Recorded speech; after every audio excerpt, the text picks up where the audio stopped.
Right, why am I streaming this? I don't know. I just feel like it. I'm bored. I'm trying to find something to do. So I'm looking through various Warframes, just trying to find something to do with it. Right now I'm looking at this dagger augment, which is new. At first I really didn't get what the point of this was. I thought this was just like a straight up downgrade to the ability. Um, Now it's interesting. I feel like this is one of those augments which really shows why there should be dedicated augment slots. Because this is like a side grade. This is by no means necessary, and running this doesn't even particularly change. All this does is allow you to run even less energy efficiency than you already did on Dagoth. And Dagoth already runs quite little efficiency because you so passive. Um, this just allows you to run even less, which physically isn't possible. So, yes, what this does, I was confused by it at first. Basically, this takes away the crit damage bonus, from what I believe. At least I think it does. I haven't actually tested that part yet. But I believe the way ability usually works is that you activate it, you get the crit bonus, and then the ability deactivates, deactivating the crit bonus and giving you the spectral form. This removes the crit and just skips you straight to the spectral form, which means this ability turns from being a get out of jail free card into being a literally just an invulnerability button, which is interesting. However, it then does have a 25-second cooldown, but this then buffs spectral form by making it so that any hit you do applies doom. And then once the spectral form ends, after a base 10 seconds, it reduces the cooldown by 1 second. So if you get 25 kills, you get it back immediately.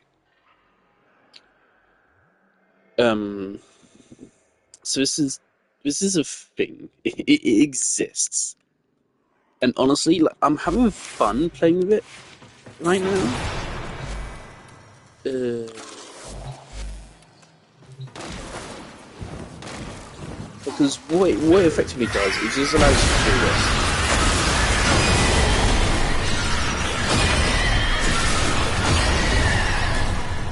It allows you to just go absolutely wild.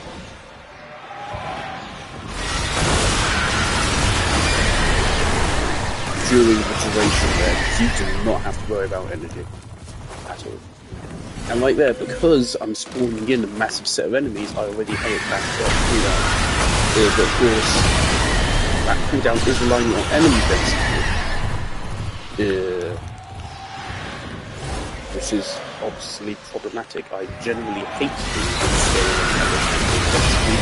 You never need there to be enemy density, and when you don't need there to be enemy density, it's always how it turns out.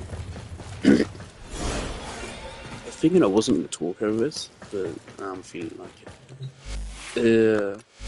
But so let's just turn this into like an augment review stream, right? I was watching some like cave horror stories.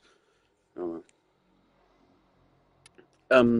so yeah, this augment, like, I'll show this against what I was normally be doing other weapons, right? So I'm normally doing that, ability on, and then normally doing that. And right here, this seems a lot slower. That's just because I don't have natural talent. I could slot in natural talent and get basically the same effect. The one thing that the augment does is, first of all, it gives you immortality. Also in spectral form. In spectral form, this is base kit. This is not part of the augment. In spectral form, every kill drops a health wall, which means every kill gives you back 55 energy. And this costs 155, just 3 kills to go full that. And that's not even counting energy.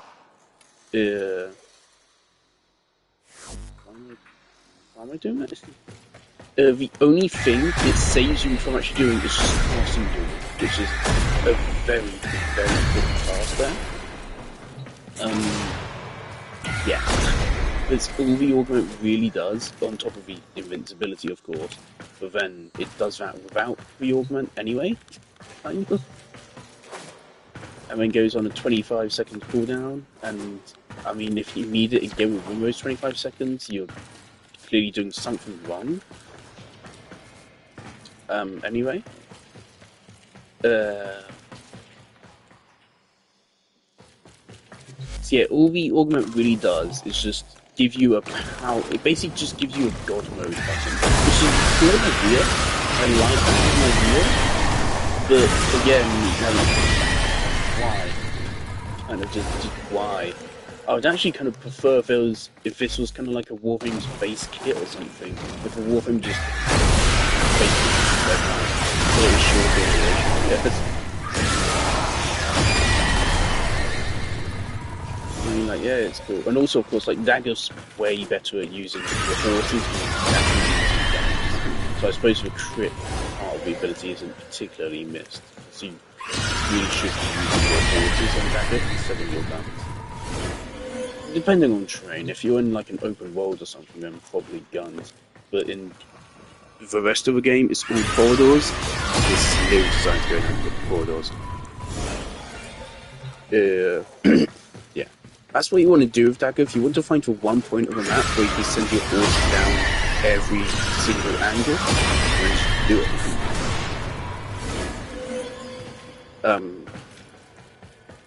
Yeah, so this augment is just a sicko mode button. Fuck it. I think I will move into first slot here. This is a very quickly put together build. The thing is, I was like, oh, what this does do is open up Doom for subsuming. I was like, okay, that's cool. Because previously, your problem with Dagoth is that your only ability you can really remove is Rakali's Cavalry, which is their best ability. Or you could remove Brave Spirit if you're feeling ballsy. Yeah, so you could remove either of these two, but you cannot remove these two. You need Doom, because Doom is Dagoth's kit. And you need Word Size, because without Word Size, Doom doesn't feel good to use. And also Word Size is actually just a pretty damn good ability. Good damage, good VAR application, and it has slow. So yeah, you do not remove either of these two. I was thinking, oh, well now with this augment you can remove Doom. No. No, you can't, because of the cooldown. You don't know how long that cooldown is going to be. And so, the moment you lose Doom, the moment Spectral Form ends here, if you removed Doom, you lose your kit. You're then just a Warframe with a cooldown. You're just Larvos, but without Larvos at that point.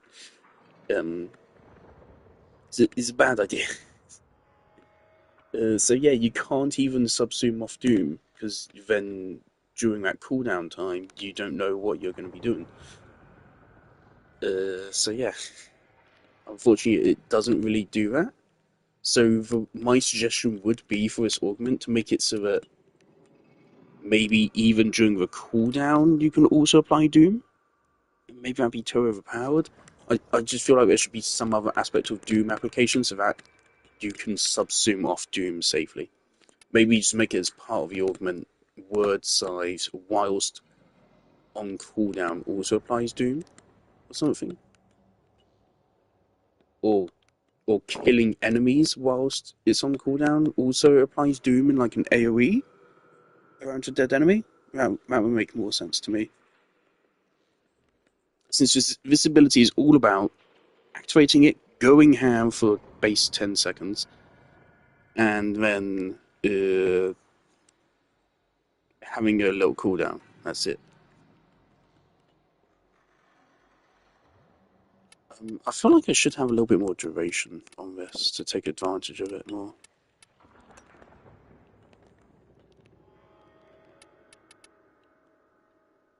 Do I need more augmented on this?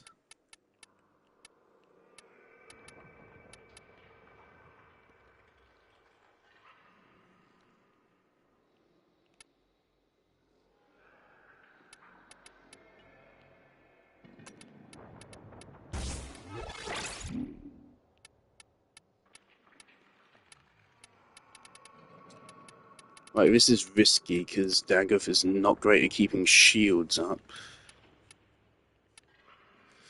But let's run efficiency. Right, so we've gone from a 15-second timer there to a 20-second timer. Thankfully, the cooldown is not proportional to your duration.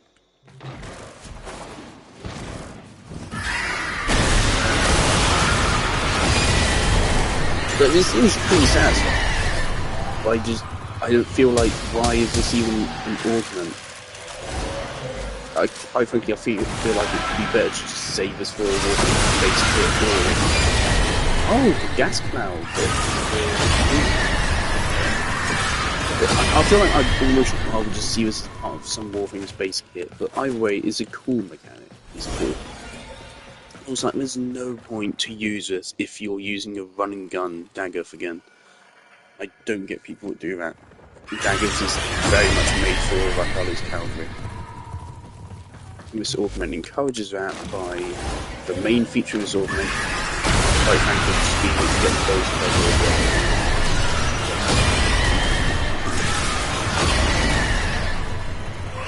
I mean, I hope all means that I can not give a fuck about my head setup as much. That means I can have natural talent, and that means I can just stand up and fuck out. Do you like the visuals of this? Oh, I did whilst I could use it. Right, I already tested this. But I feel like showing it because testing thing. What's the time? 10 o'clock. Okay. Here we go. Wrecking Wall. Bought with some guy for 15 platinum. Wish I still had that message so I could say thanks to that guy for being like, oh hey, here's FMGB. Yeah. I was thinking about this. FMGP's known me 8 years?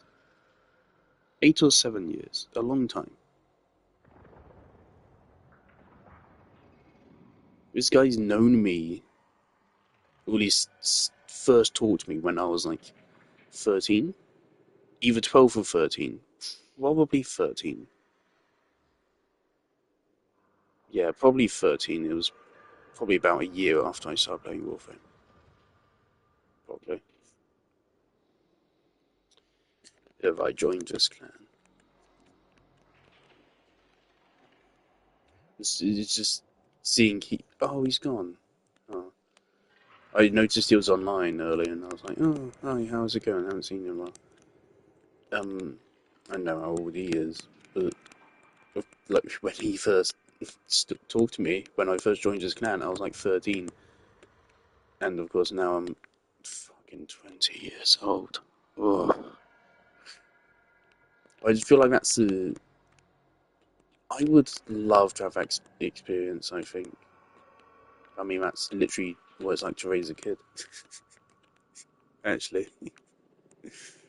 To meet them when they're young and still, not in a fucking groomer way. I don't like getting to see someone's life progress and not just seeing them grow increasingly more depressed, seeing them grow more happy. That's a good way to get back to it. It'd be a bit sad if it's just getting worse and worse and worse. This one, I didn't even fucking read it. What this does, it doesn't do what I hoped it does. The thing is, each Drinker's payloads have two different forms of empowerment. This is empowerment version 1, which just makes them deal more damage faster, which is completely meaningless. And here's empowered version 2, which turns them into one of the best nukers in the game. And again, this is part of their kit, which is actually even mentioned in Corvex's kit, and basically no one knew about until Tribuos pointed it out, which single-handedly saved this Warframe. In the public perception of it. But what I was hoping this augment would do is that it would apply this enhancement to all pillars. when it's conditioned as it doesn't do that. It just gives a regular enhancement, and the regular enhancement is triggered when the walls hit the pillars anyway. So the highlight of this augment is not the empowerment, it's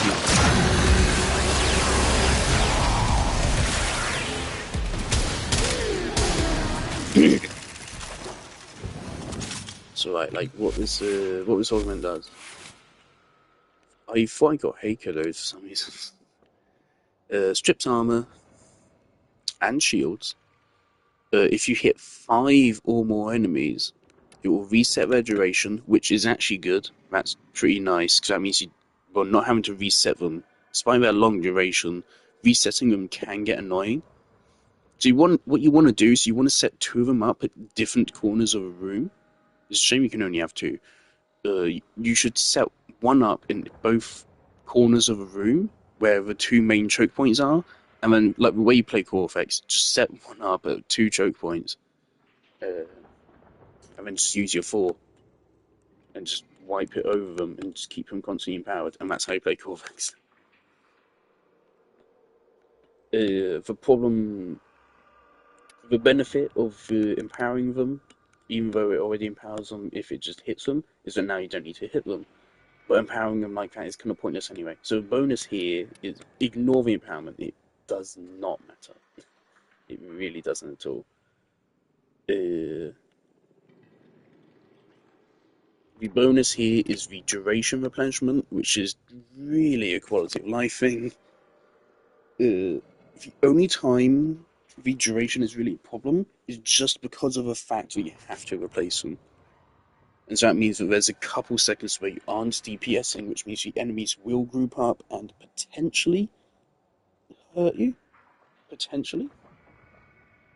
That can be especially bad if like a acolyte spawns in at the same time. It's happened before and it's almost killed me. And that's it. So that and the armor strips. Not to mention, of course, it only does that if you hit 5 enemies, and 5 enemies. I feel like it should be 4-3. Or even something like that, you could have a skill of power efficiency. Yeah, so a highlight of this is the defense reduction. So it's literally just an armor strip. It's fine. Already did some testing of this. This takes Corvex's already really good damage potential and just skyrockets it.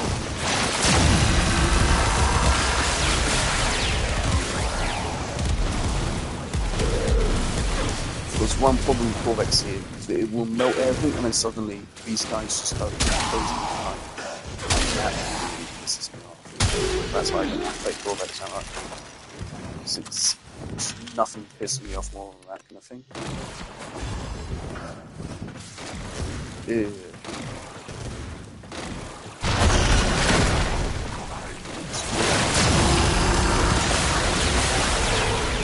doesn't even seem all that much faster. Obviously, well, actually, these are level 200 skill weapons. So you really would hope to see it.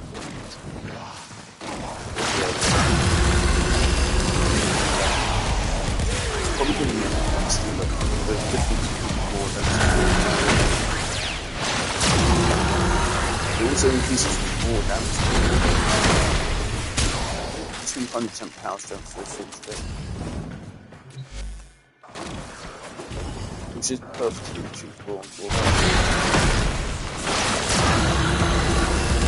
Here I have Uncle intensifying it now. Well, the arcane.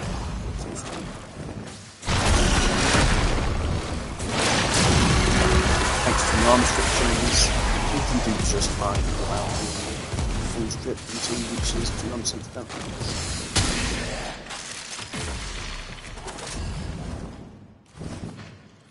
Also, this is supposed to look like Optimus Prime. I'm quite happy with it. I typically, back in the day, I did not like to do colourful fashions. I kept every fashion very restricted. Back in the day, like the most colourful fashions I would do would be, let's do this one. This is the one I showed off on Marco Meatball stream, or one of them. I snuck myself in there more than a couple times. Yeah. I mean, yeah, throughout that stream you can see me wearing, how many different frames? Like 10? More than 10? The one I went on stage with was this one. This was one of my first fashions, which I was like, okay, I live fashion thing now. Funny, I mean, this is only like 2 or 3 years old, I think, this fashion. Maybe not even that. But before this fashion, I was like, yeah, I like fashioning my frames, but I don't know if I like spending hours doing it. This changed my mind on that.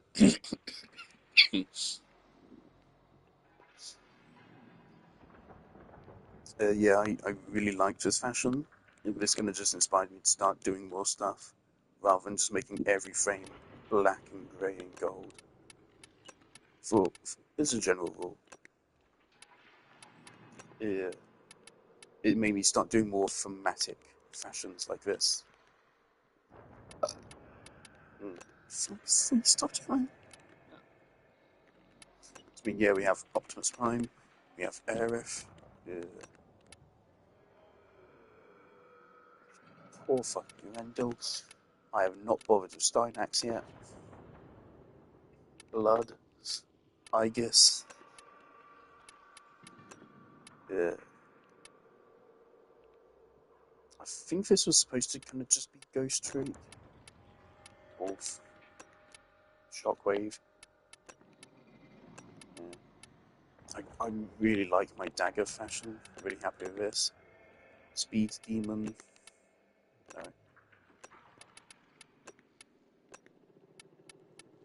I love this Limbo fashion. I made it very recently. I'm really happy with it. It reminds me of Zing Show from Genshin Impact. Lilu banner and... Well, the banners are currently down. I'm just waiting for the update to come through, I guess. I hope it's soon. So I really want to get my hands on Lilu tomorrow. This Baruch fashion is something. Yeah, you really fashion. Love it.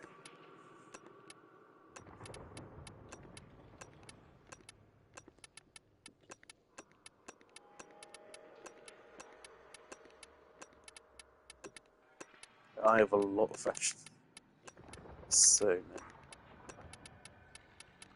Like, here's a perfect example. Something about Frost. I often don't like it when people fashion Frost. To me, Frost, I feel like he's the most iconic frame design actually in the game. I have a really big attachment to Frost for no reason.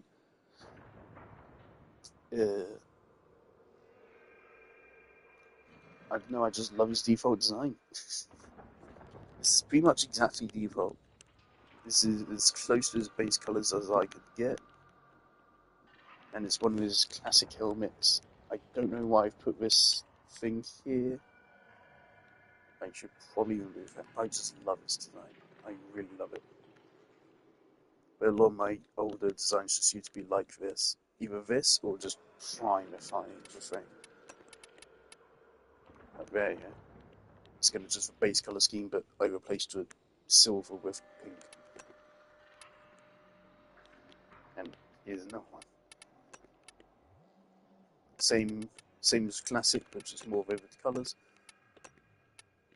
And I still think there's a lot of people who are kind of just brain rotted and do just put bright colours for the sake of bright colours. When I put bright colours, for example, this one, there's an actual purpose behind it. Here, the gold is kind of a pleasant colour, and it contrasts against red, and it looks like blood, and it kind of looks like an actual fucking beetle. I've seen actual beetles which look like this kind of colour.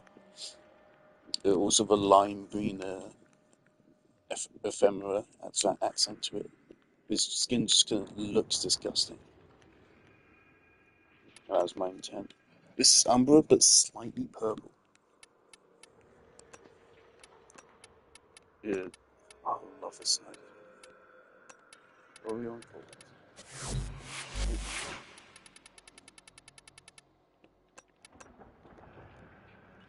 I love this helmet.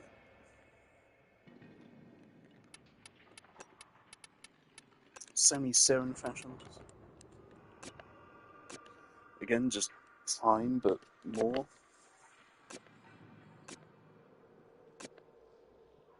Default design with a little bit of armor. And my attempt at a Void Shell skin. I don't like Void Shell skins just because of how much effort it takes to kind of try to set them up. I'm just not a fan. It takes so much effort. To me, they still look much better than a regular skin. Literally just default Mesa. Here's a new skin I made for Nova recently. I quite like it.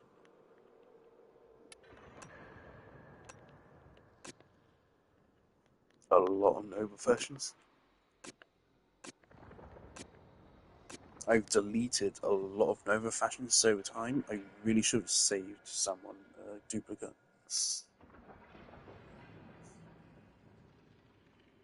Nova is my most used frame, and I've been using it casually a lot recently.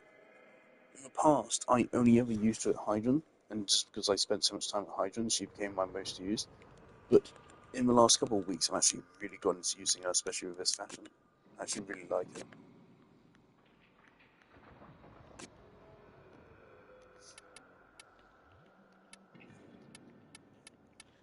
If you go back on some of my old videos, you'll be able to see what fashions I've deleted from over there. The old, like, pink and green one with Deluxe.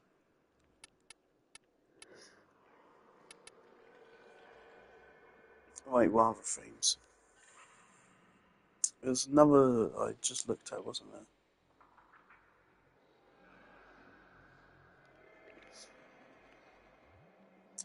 Mag. I would love to do something with Mag. This is left over from cross save. I just keep it here because why not? What's the mods? Oh, that's cute. Oh, that's really cute. Fucking Grendel, man. To this day, the Grendel rework is still one of the worst things Steve's done to this game.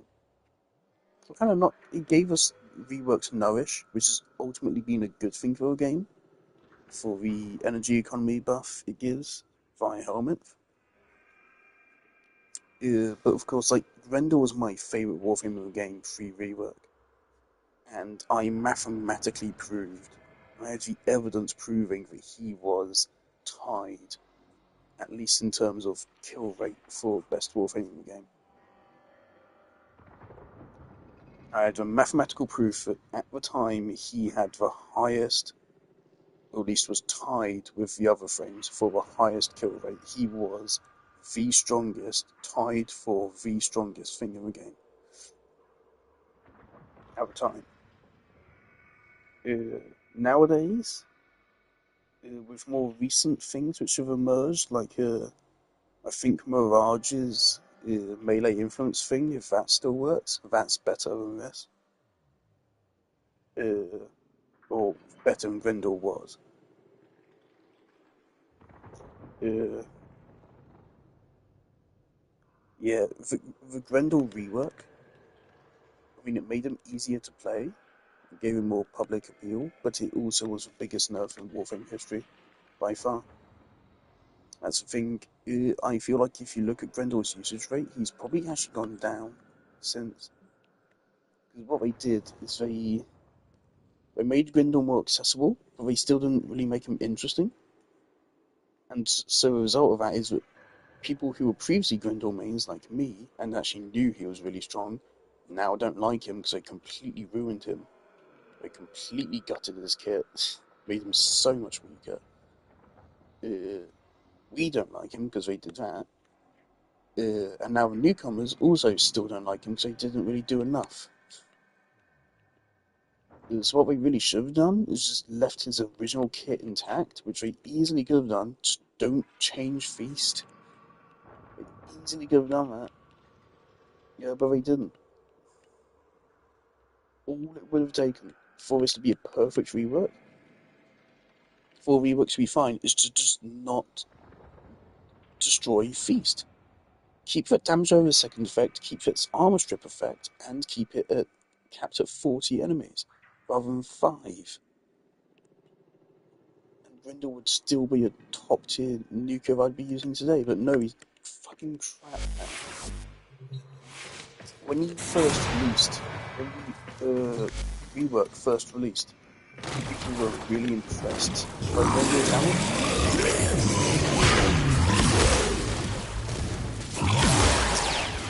That's so impressive.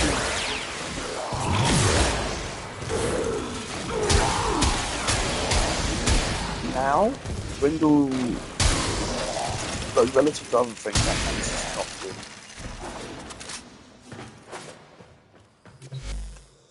Obviously, like anything can be made good. Compared to other things, compared to what you had before, this is pretty bad. The best way to use it now is to fire off one shot for arm stripping and then go in with your weapons.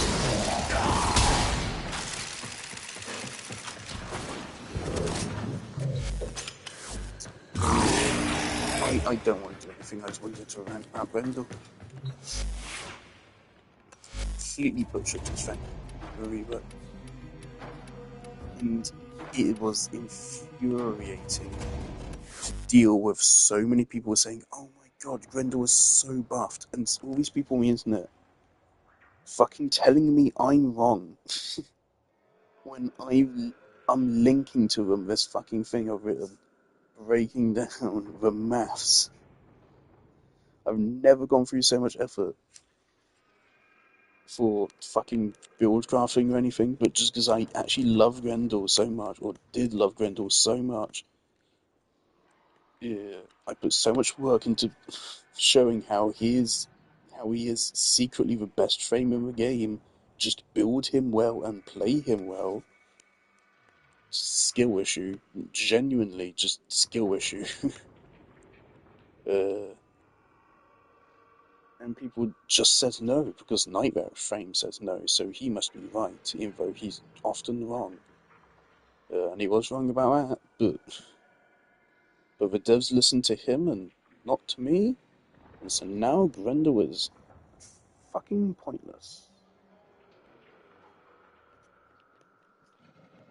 Yeah. Literally just everything they did with rework is fine. There is one problem with Nowish, and that's that Nowish buffs viral damage rather than toxin now, which I don't know. The problem with that is that first of all, I mean, toxin itself is nice, but also since it buffs viral, that would mean it no longer buffs regurgitate or feast. So that's the thing, previous Nowish buffed toxin, counting your abilities, which meant Nowish doubled the damage dealt by feast and regurgitate, but now it just doesn't. Well, I mean, viral does, but that's kind of beside the point. Because, like, here's the thing. Old Grendel, what he would have done, right? Old Grendel would have done this, sucked up all the views, spat them back out, mined out order, and they'd be dead away. They'd already be dead. So 40 enemies dead that quickly. That easy. Even faster if they're corpus.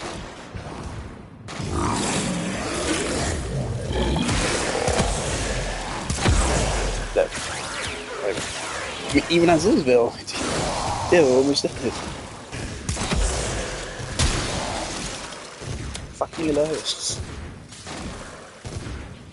But again, that's 40 enemies. Of course, the duration of the feast does extend enemies. Grendel has by far the highest kill rate of any frame of the game. He can easily be killing at sometimes fucking average 5 enemies per second. The one problem he has is just sometimes he kills enemies so fast that you just run out of spawns. But again, I'm saying this as if this is present tense, but it's not.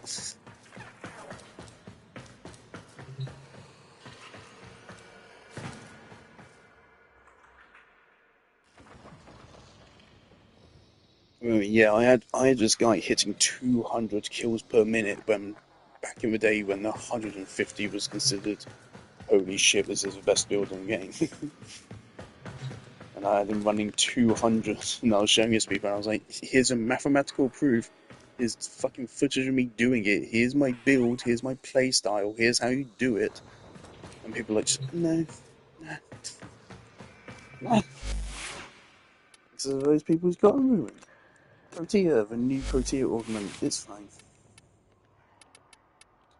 I already tested around this. It's cool. It is fun to run in casual missions, which I appreciate. Also, it's a good idea to pair it with the Protea augment, which gives you armor stripping during her fall. And also,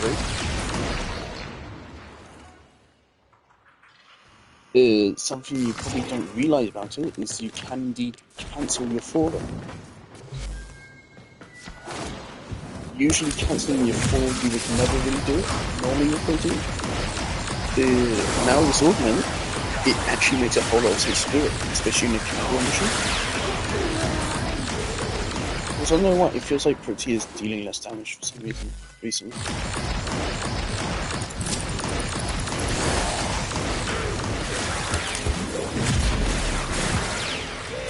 Oh, that costs 41, so you can just keep that shit forever. Okay, that returns it to 20 or something.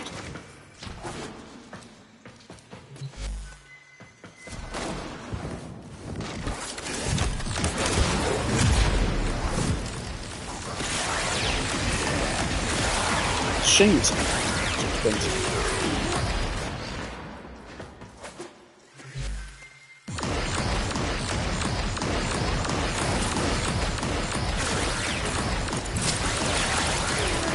See, in the actual like practical scenarios, I mean, I haven't tested Protea in Steel Path really since I got this augment.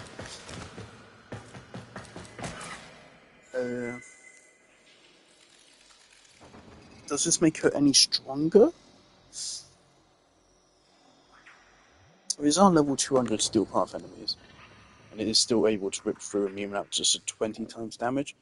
So, yeah, it does, but not in a big way. This is nowhere near as big as you would think it would be. Like, being able to move a turret, you'd think would be a big deal. It actually isn't as much as you'd think. It definitely is a deal, but the limit, the 20 limit, definitely holds it back. Which makes sense, because otherwise, an infinite duration, infinite number scaling thing, it would get out of hand. It would really get out of hand.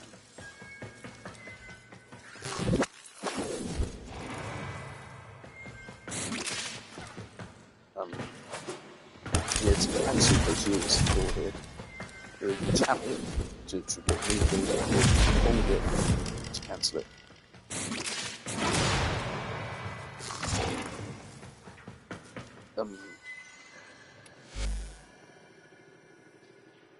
It's useful.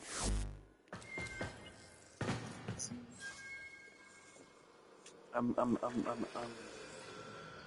there's not much. The best use of this augment is just running Protea in regular casual exterminates and stuff.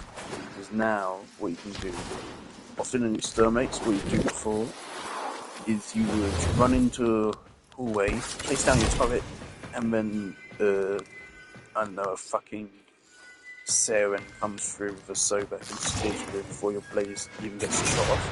It's like, okay then. But now what you can do is you can do this, and you just run into a room, and your artillery shoots him down for you. And you can just keep running, and just keep doing that for a whole mission. And it's fun. It's kind of like a Classic Ember, which makes me wonder why Classic Ember hasn't been brought back. Because it really should be, quite frankly. Bunny Aerith.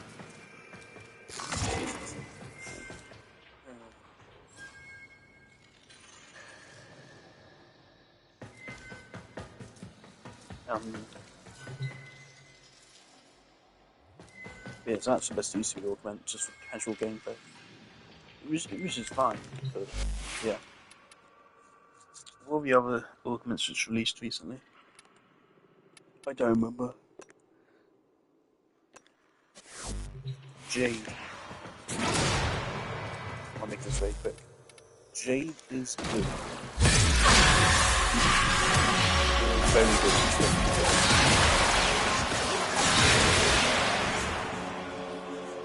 Very good. The problem is her energy economy. It's really bad. It's one of the worst energy economies in the entire game. Hell, you probably could say she is the single most energy hungry frame in the game, actually. Quite frankly, I wouldn't be surprised if you said that. And I wouldn't really disagree with you. But she demands a lot of energy. Now, that doesn't seem like a lot. This is maximum efficiency. This is maximum efficiency with Energize and Xenoric, and I still have energy problems on her. There's still times where I have to hold myself back, because otherwise I'm going to run out. Having this much efficiency and Energize and Xenoric on a frame, you should not be getting anywhere near even like half your energy. Another frame would, but Jade, she collapses. Even with just a drain of 6 on that alt fight, it really doesn't feel like 6, but it ramps up quickly in an actual practical mission. In an actual mission, enemies are not going to group up quite this nicely for you. Well, that's 3 blasts. 3 blasts to deal with. So that's 18 energy. In an actual mission,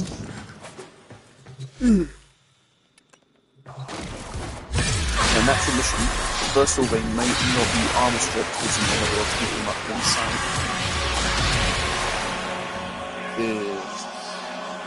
And as you can see, I'm already at 100.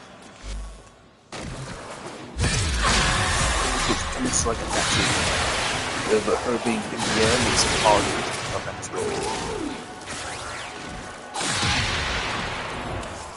Plus, there's also her 1, which is going to drain another 6 energy. Yeah, another 6 energy. You need to throw this down at each new group of enemies you find.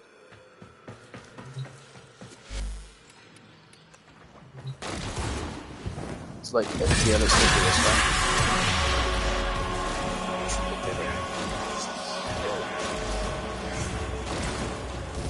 Right, so that's 12 energy. These guys are pretty good at that, so.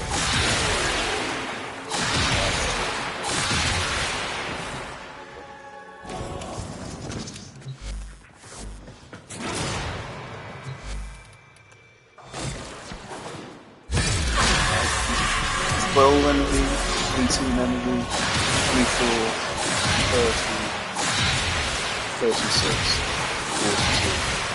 42, 48, I think that was. For that.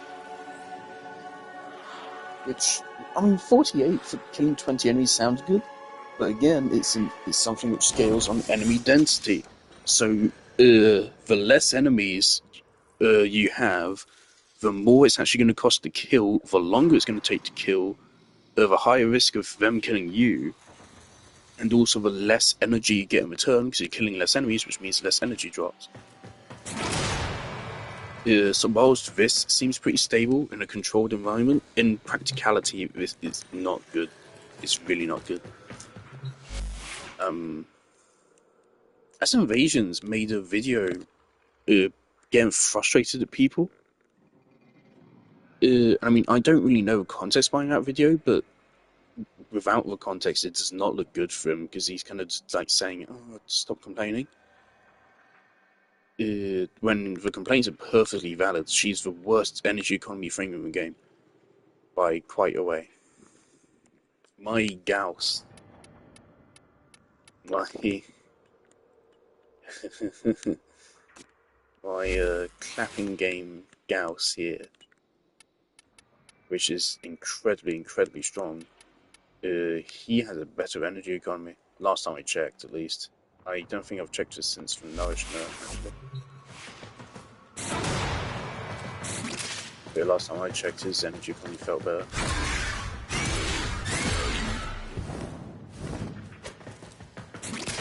Not to mention, of course, I don't think she can access it anyway because of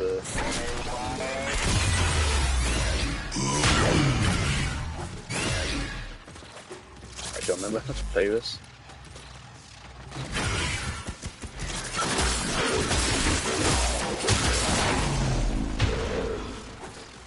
I do.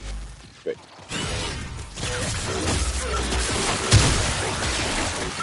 I'm still amazed. I sometimes don't see people listing Gauss as one of the best nukers in the game. Gauss is the best nuker.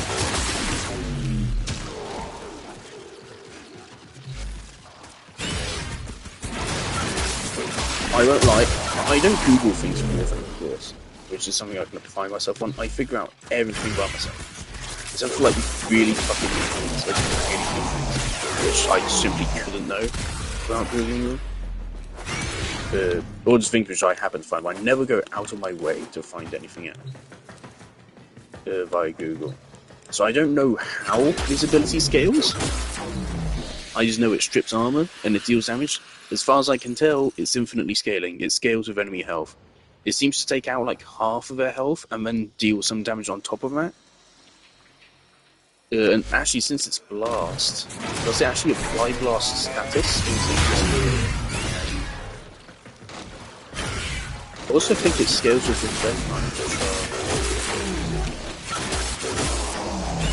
What I have here set up is I actually inverted the so it's like tapping and holding, which is just more comfortable than holding than tapping. And so yeah, this is maybe the best build in the game right now. And Gauss here to just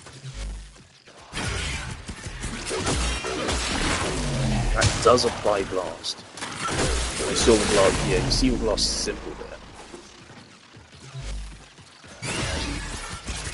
So this Gauss, I've actually just gotten stronger.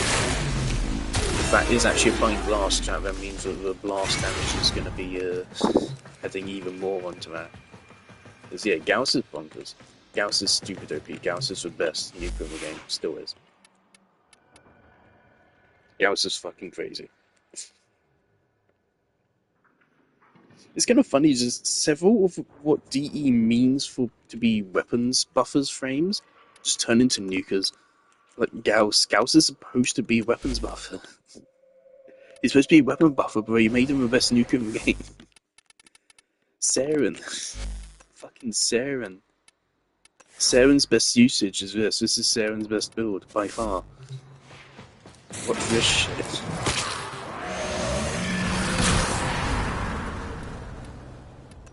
This is why I got Recruiter Sobek for on stream a while ago. Oh my god, fucking me, Chris. There you go. Dead. I uploaded a clip to my Instagram of this build actually in action. This is also what I would say. Like, I would say I think I would place this and the Gauss setup I just showed as like the two best builds in the game right now. The Gauss build, because it's like the highest consistently damaging setup. It just deals so much damage. It does it literally once per second. It's just endless nuking. It's the best thing in the game right now. It is a helmet setup for the energy economy. You probably absolutely could make it work without helmet throw. Just maybe a little bit less damage. Does this work without war?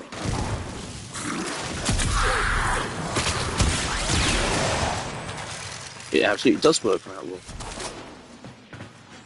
So this doesn't even need helmet. It does help, but it doesn't need it.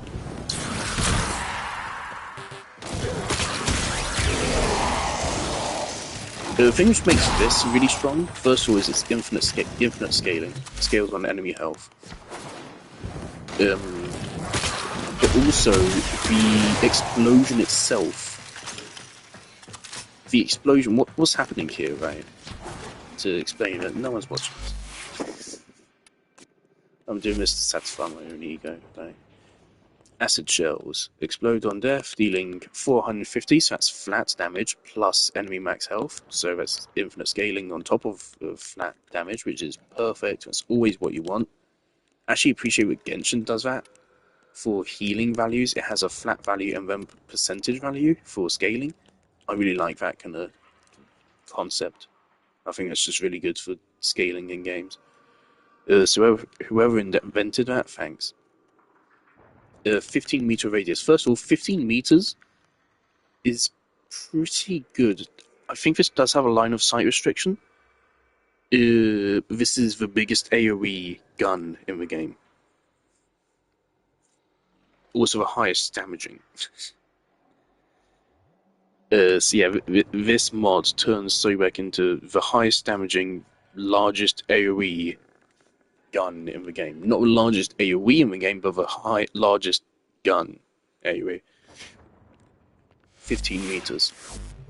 The way this works is that with Toxic Lash, her third, that's 45% of enemy max health. Apologies, this gun's fucking sucks. About 45% of enemy max health gets turned into toxin. So it applies toxin to enemies, which results in that. But then, if an enemy dies from that toxin proc, that itself will trigger. I'm going to show this right here. Right, so they die. That affects all these guys, then they die. That affects that guy, so then he dies. And he was too far away to affect these guys.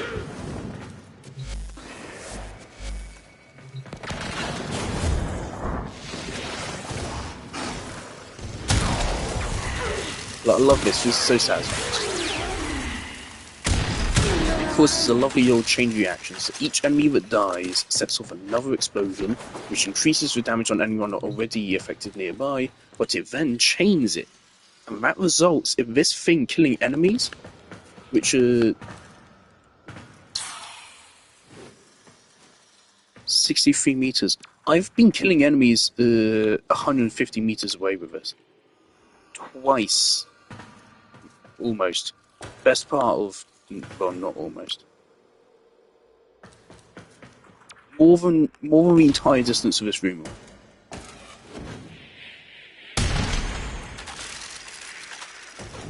Killing enemies more than that distance away. Because what you do is you kill one guy here, and that kills another guy here, which kills another guy there, kills another guy there, kills another guy there. Then you're just killing enemies rooms away automatically. Not only is it really powerful, it really is. You're getting so many kills. It's also just really satisfying to shoot one guy here and then turn around and a second later and you're seeing XP appear over here. It's really funny. Yeah, but this is fucking wonderful. Run that if you can. It's lovely.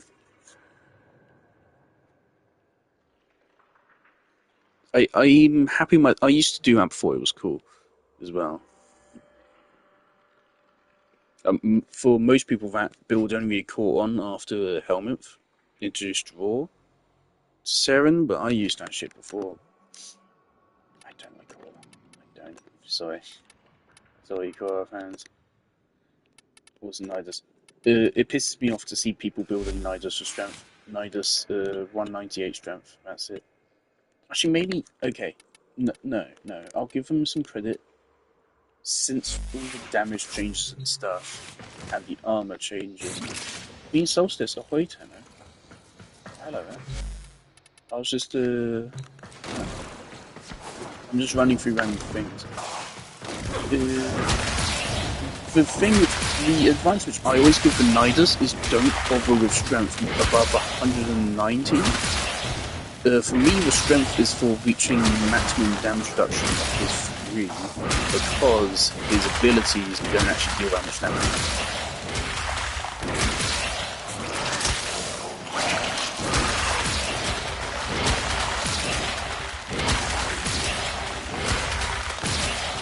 Like, if you think this is good damage, it's not.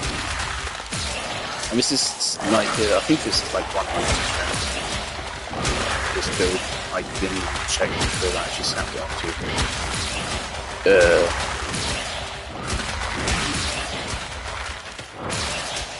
Yeah, this is not going anywhere.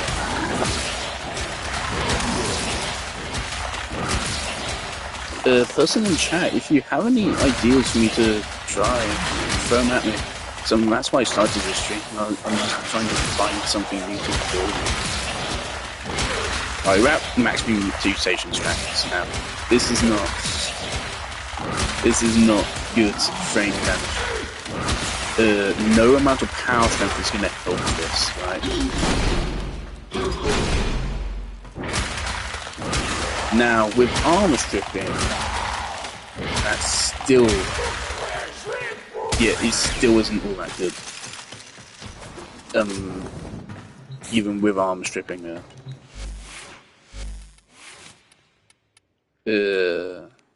This is supposed to be a teaming build. Where's the teaming?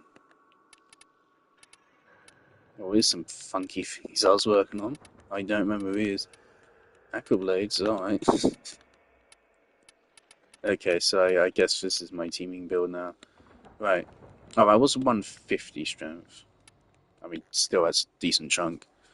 So what I suggest with Nidus is either run teaming or just run a good melee. Them. I love the them. What you do is you run maximum range on lava. Lava has a weird line of sight check. It might have just been a bug, maybe it got patched recently. But lava used to be able to catch through walls. Yeah, that does it. The way this used to work, lava totally used to be able to catch through walls to an extent. Lava and phosphorinodem is a very good idea. I have something like that with myself, I think, with Ensnare there.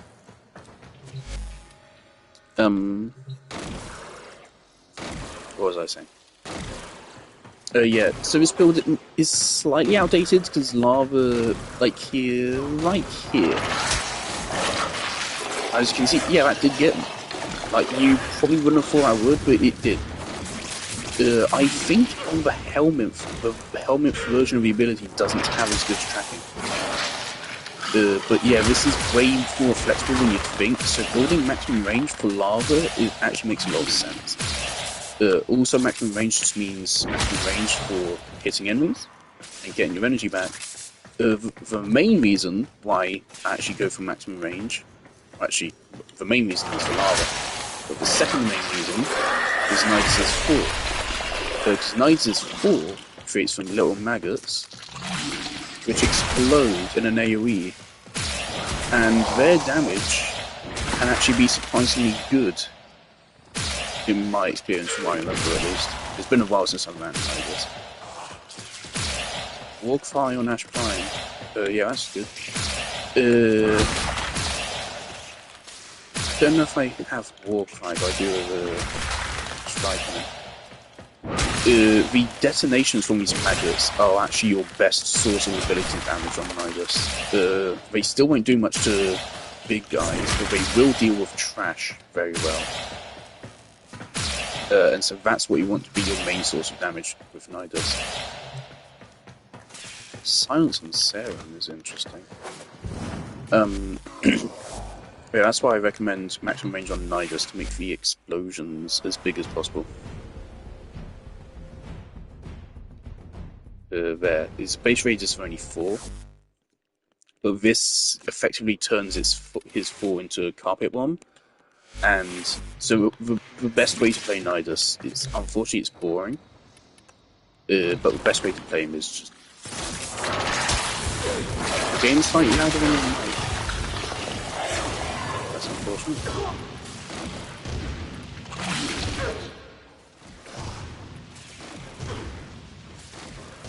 There you go. If that fix it. Yeah. You doing that?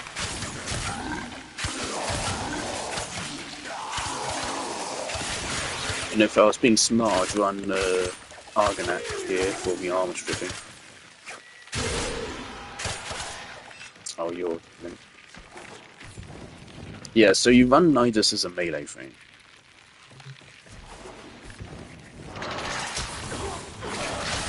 It just irks me every time I see someone saying to run him maximum strength.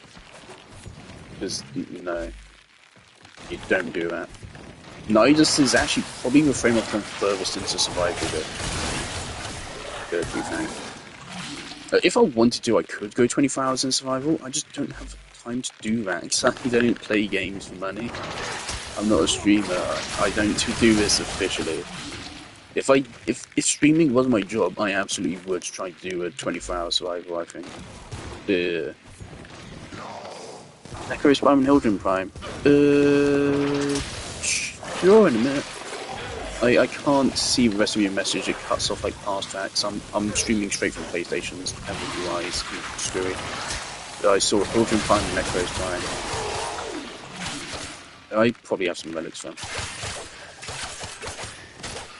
And I would love to play with the viewer. I don't get views. I've just been rambling to myself here for apparently the last hour. But yeah, Nidus is a melee frame, not anything else.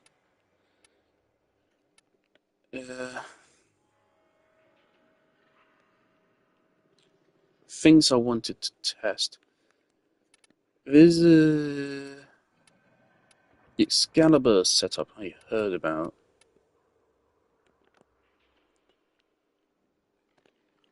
Hold up. Oh, my controller's bugging out bad time.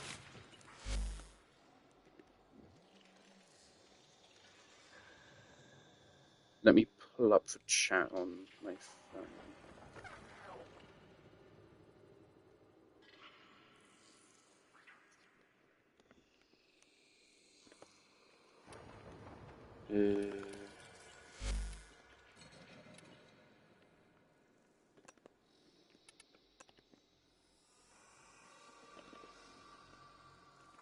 My controller has taken this moment to bug out, which really sucks. This is actually something which requires a hard console reset. Last time I saw it, my keyboard's not working. This might not be great.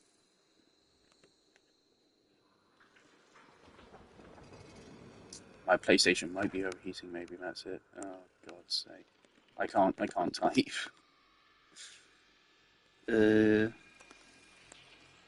Are you on PlayStation?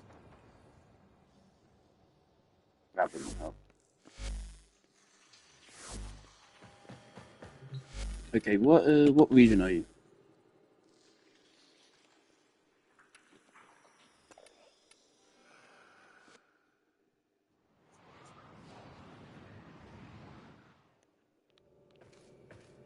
This is Strata Relay 1 in North America region.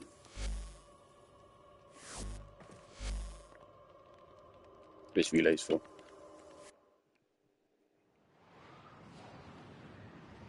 If you're in North America region, I should be able to find you on region chat. I can't type on my PlayStation. Oh.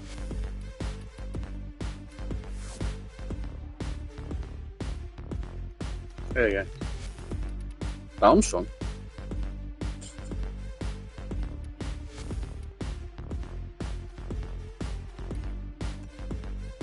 MR23. Yeah. Sorry.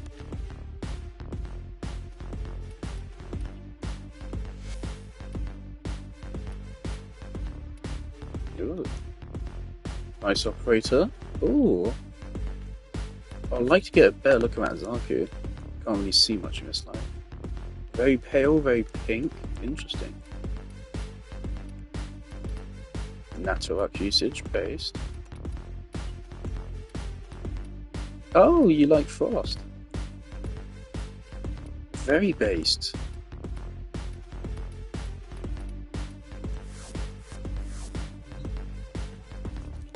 Right, so list the relics that you're desiring.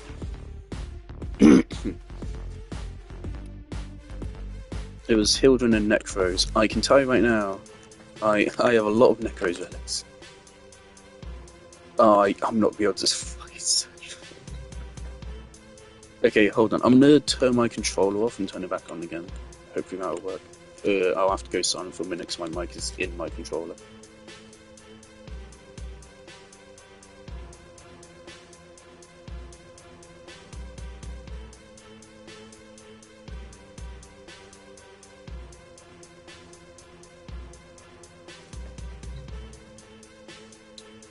Alright, hopefully my mic is still working. No, that's still broken. Yeah, that's something which requires a hard console reset.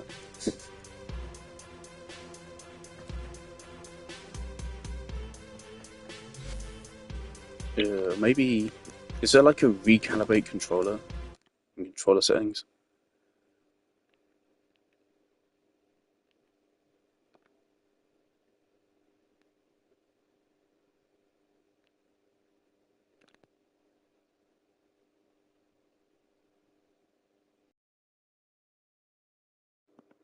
Right.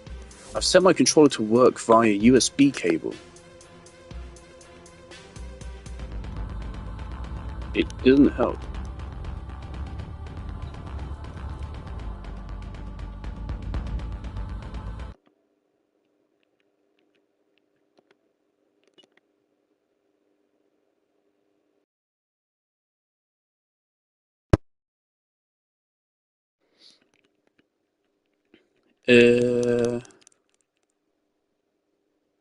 Alright, yeah, okay, I'm not going to be able to fix my controller. I'd have to end stream to do that. And I'd rather not do that. So you said Necros and Hildren parts, right? I can find them. I wish there was an age thing here. I'll have several relics on my account which are 8 years old. Quite a lot of them, actually. Here you go. Here's an old relic. This is very old. Yeah, this is probably 8 years old. This relic. Yeah. So this is back from before Seren Prime was ever vaulted. This relic is... okay, so this would have released alongside Banshee Prime. This relic. When did Banshee Prime release? Banshee Prime. Hey dude, if you can hear me, like just list where parts you're looking for in chat or in here.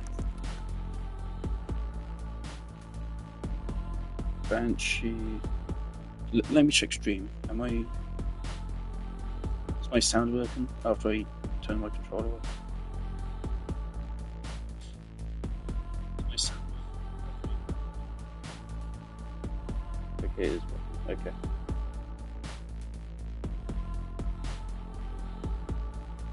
Okay. Banshee Prime release date 2017 February 2017. You said you need Necros or Hildren parts, but I didn't catch which, so just to put them in chat. This relic here has got a Necros part in it. This is 7 years old. This relic is more than 7 years old. February 2017 this relic is from. I have 52 of them.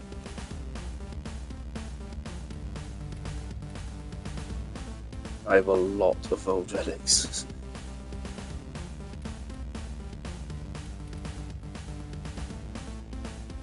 And yeah, so right now my controller's having an issue. I just need the blueprints. Okay, so you mean the main part blueprints?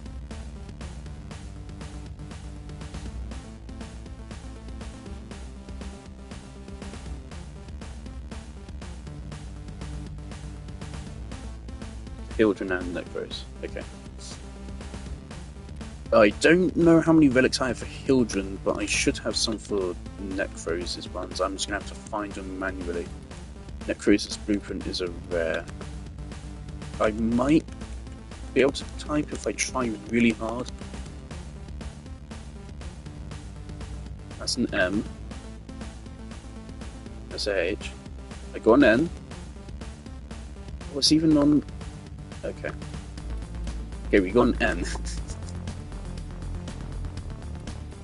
My controller's bugging out. It's like it's detecting an input in every direction at once for some reason on the keyboard.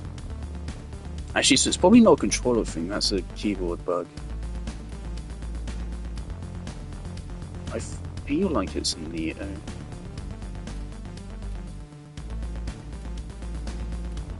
And it is a rare, his main blueprint.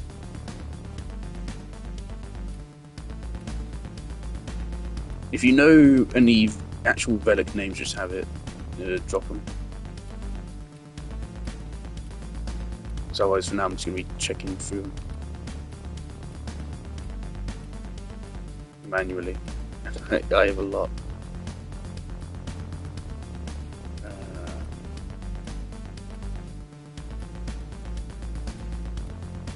The other matter, I probably also just have a Necros blueprint actually. If you want, I can give you it.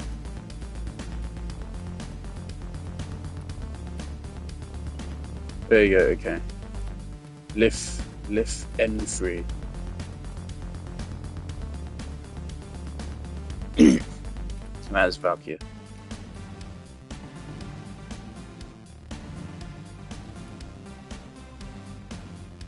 Free owned. Yes, okay, so I have 3 of these. Right?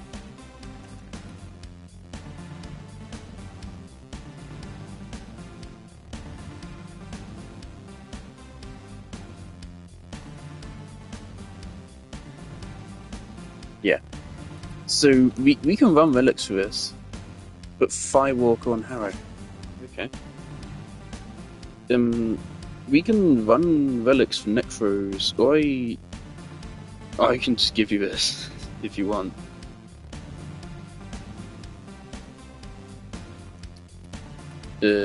Hildren, on the other hand,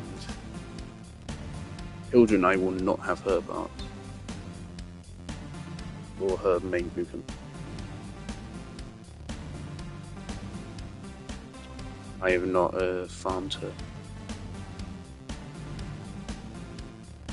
I don't have cross trading.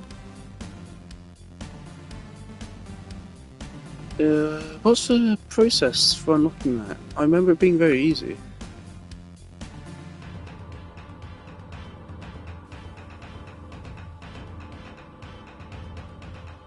I didn't see anything here related to Hilden. Cross trading is doesn't take long to unlock, I don't think.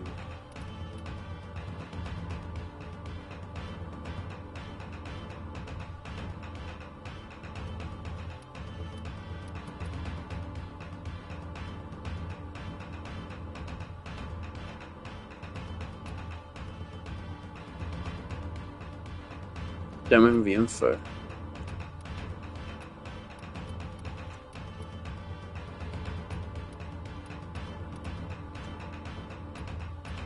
That's unfortunate. If you don't know the info, can't you make one up? So the way the system works is that you turn your main account into a PC account. It's like all Warframe accounts are PC accounts now. It says PlayStation here, but this is a PC account. So I made this account on the Xbox 8 years ago, and then when they released Cross Save, I turned my Xbox account into a PC account, and then I merged my PlayStation and Xbox accounts onto that PC account. That's how it works. It's way simpler than it sounds. And I think that's all we have to do. I'm just trying to find a good frame to run for chill stuff.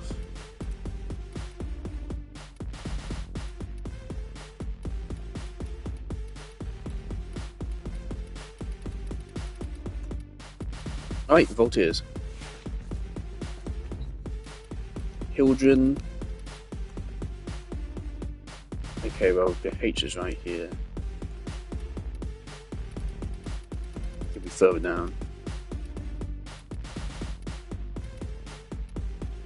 Let's just go for Necros. Oh, Steel Pathfisher. Survival. Okay, well in that case I'm not running Vault. I don't like Vault. Survival. You're running Zarki. You want me to run Necros? For life support? Because usually I do in co-op survival. I do not do co-op survivals. I have not played a co-op survival mission. I'll just be honest with you, I have not played a co-op survival mission this decade yet. I do not play co-op survivals outside of Duviri, but those don't count. And maybe like one or two of my friends.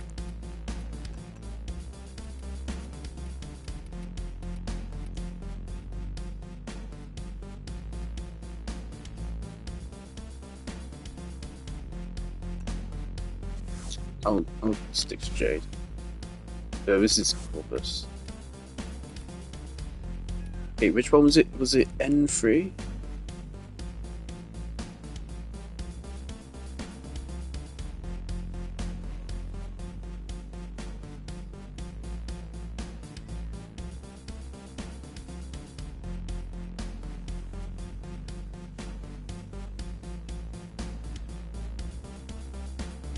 It was Lift T3.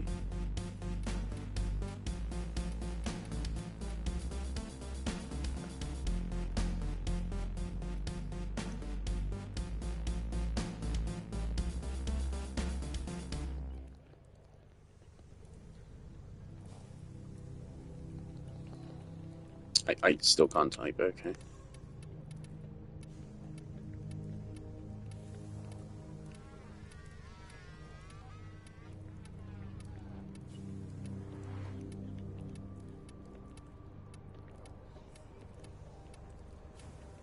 How did you come across my stream? N3. How do you... Oh, I didn't refine it. Oh, whatever. Oh, I'll find the next one. I got plenty of these to burn. It's 11:30 here. I'm in the UK. So I can go for 20-something minutes, maybe.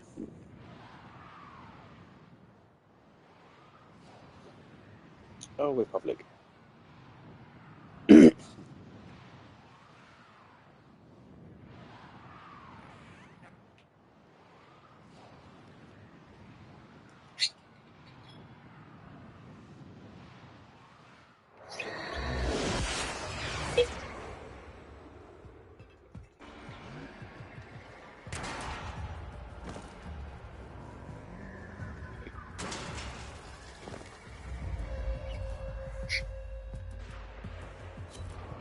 Their rage is vehement, their focus impressive. Give them. Type to Warframe on YouTube, press filters, press live. Scroll until I found someone who speaks English and play with me. Nearby. Do you have a matching relic?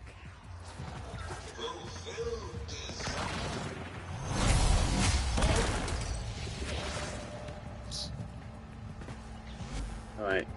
We've got a vinyl and a mag.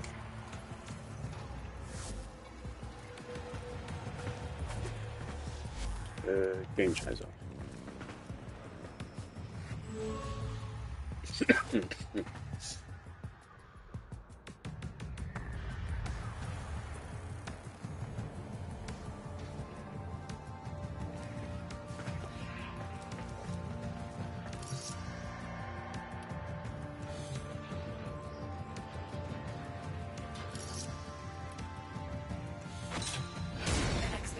I'm doing this.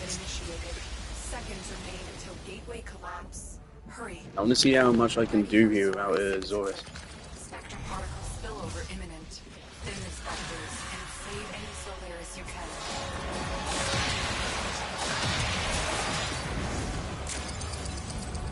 Oh, they are not detected. We don't get marked by judgment when we're in ghost mode. I can like completely.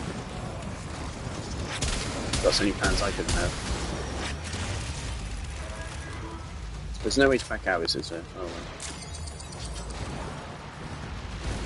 We're going to be in here for the next 30 seconds.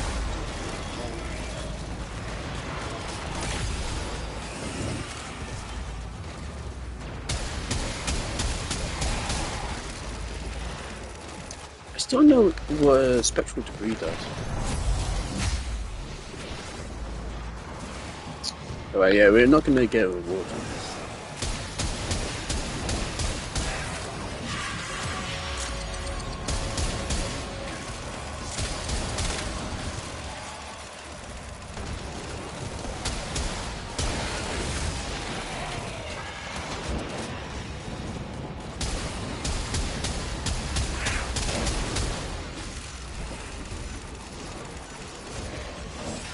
That was a waste of his anything. Well, let's actually play a game.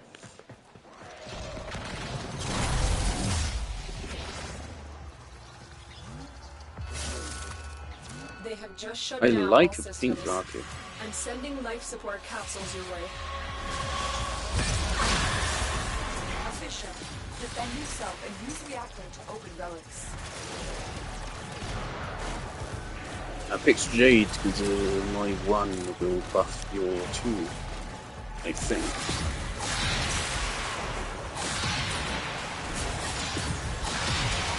Of course, typically the reason why I don't play survival in co-op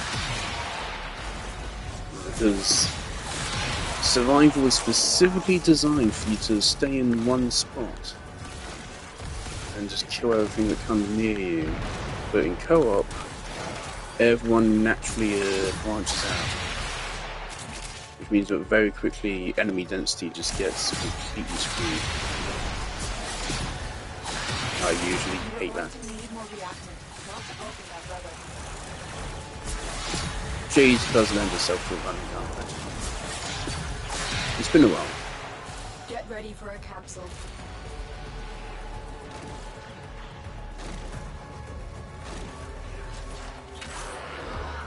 Earlier I was talking about Jade's energy from me, but I do realise now I don't have equilibrium on this build.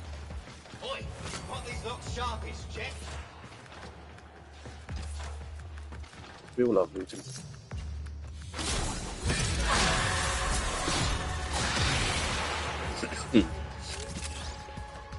I've delivered a life support capsule to the area. Activating it will buy you more time.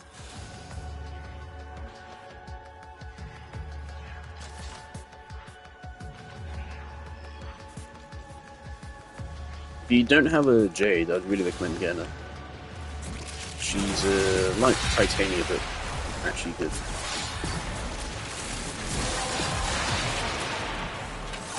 relic has been cracked open. Finish your mission to find out what's inside.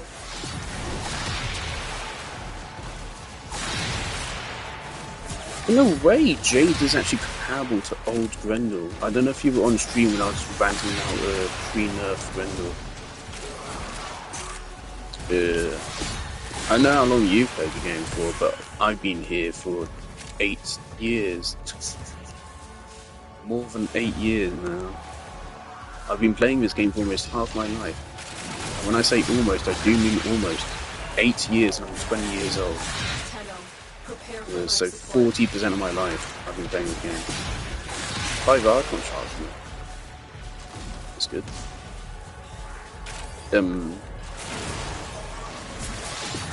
So I've been around for all of the game's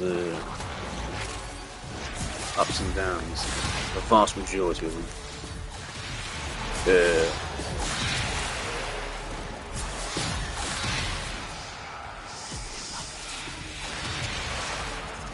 I forgot we were still, huh?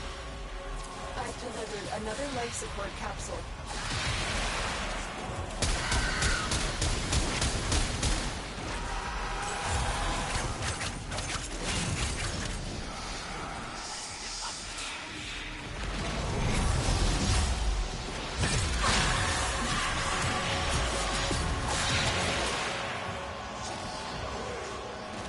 Yeah, so I've been around for a while. I've seen all the nerfs and stuff which happen in the game. I used to be a devout Grendel main years ago. He was my favourite frame, and when I say years ago, I mean 4 years ago. I mean during COVID.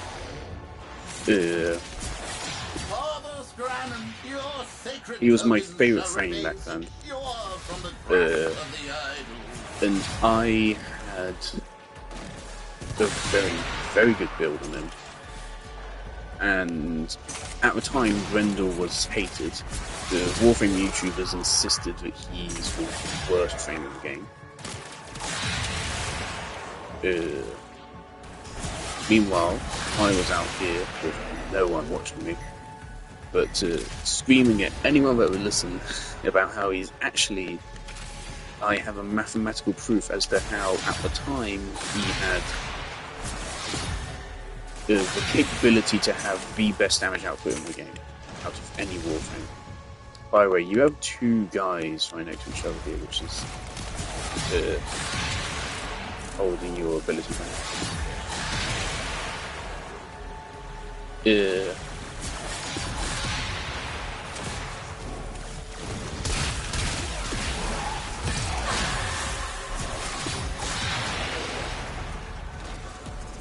I should try to free equal of him. It's helped a lot. Our operative is making progress. This will help our cause. Back then, the way which Grendel operated was his one, sucked up enemies. Did I even pop my relic? I don't remember popping my relic. I did.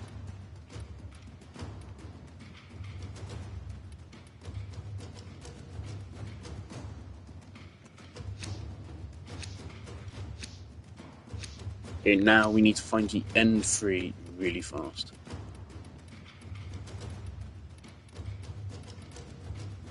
It's higher than this. Oh, it's already highlighted for me. Thank you, game.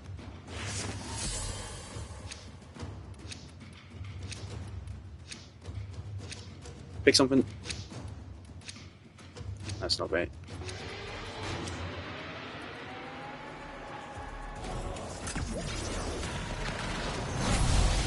What happened there?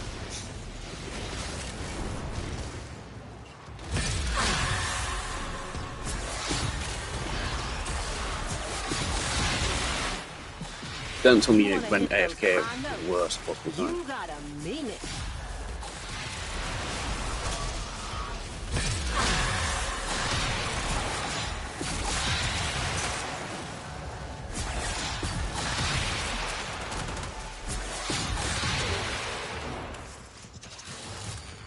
Yeah, so the way Grendel's 1 used to work, it used to be the best damaging ability in the game. So it would sack up enemies, up to 40 of them, now it's only 5, and then it spits them back out with infinite health scaling damage with a toxin bot. And so that would insta-kill any Corpus enemy, and any infested as well, I think. Whereas for Grineer, you need a little bit of armor stripping and or a viral pot, and then it would kill them as well. So it was by far the most lethal thing in the game, because it, with a 40 enemy cap, you could eat an entire room in the span of 3 seconds, giving him by far the highest kill rate in the game.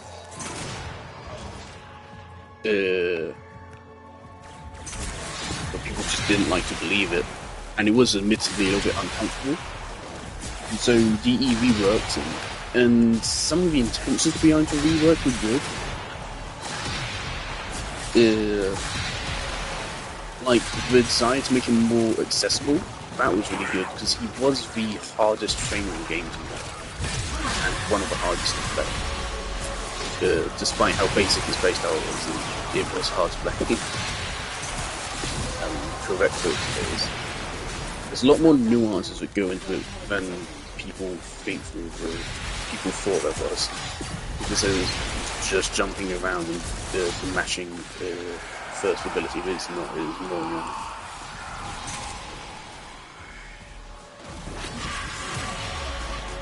Darling.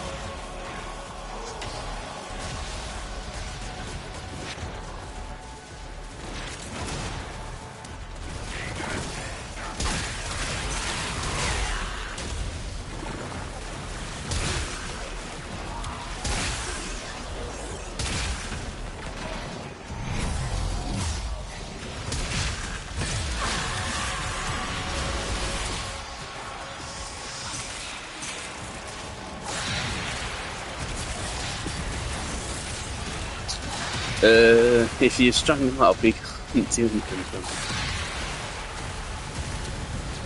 Hold cast on your power to unchain them.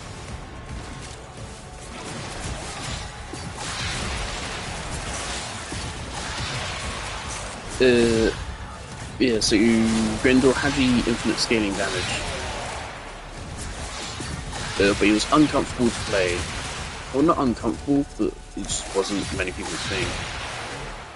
He was like Mesa on steroids.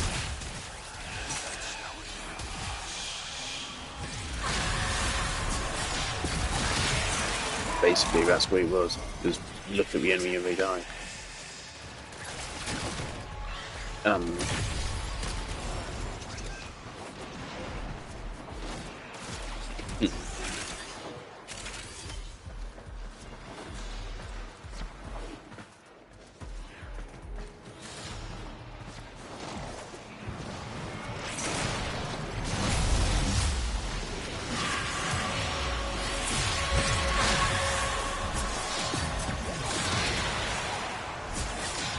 Okay. I'm struggling to really process this since I found died.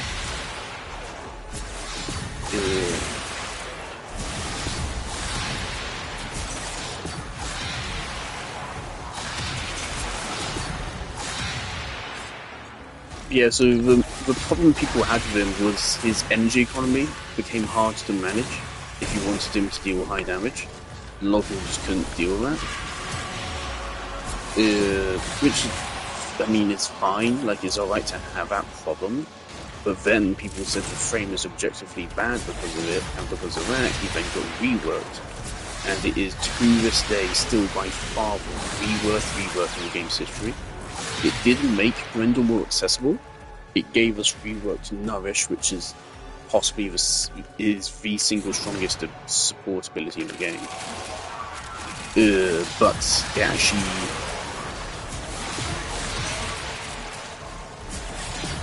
For Grendel himself, it was overall a nerf, and not just like a small nerf, but the biggest nerf in the game's history. Like, by far, he went from the strongest frame in the game to mid-tier. Yeah, make sure you don't miss your chance to pick a relic.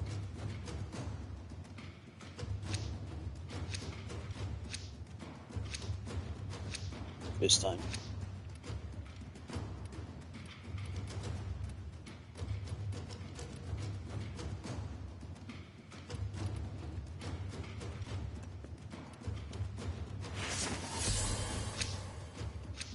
This is the last item, Radiant. So if you don't get out of this one, you can stay for a couple more minutes. Or if you want, you can set up. I have more, I just don't have enough things to Radiant them. And if I don't Radiant them, they're not worth running. The non-Radiant relic has a 2% drop rate for 1 in 50. I don't even have 50 of them. So that I just no. It's not worth running them if they're not Radiant.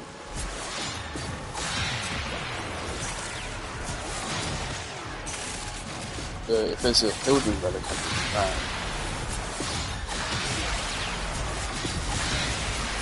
if we don't get from this, you've run something else, or you set up a trading account and I'll give you one of the ones I have.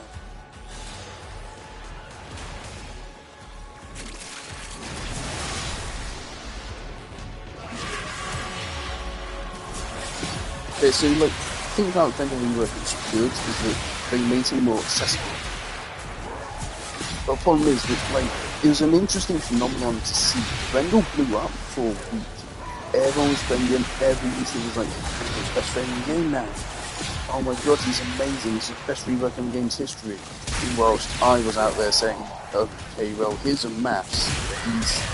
His damage output being cut in less than half.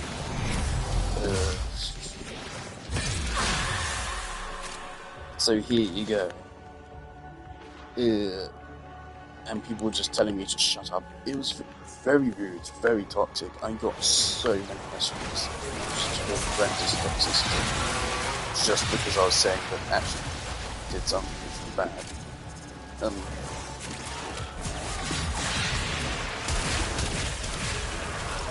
It wasn't ready.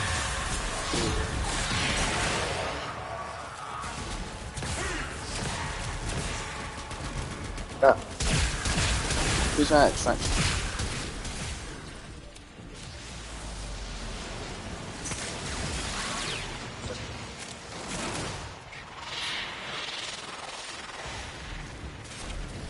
Fine.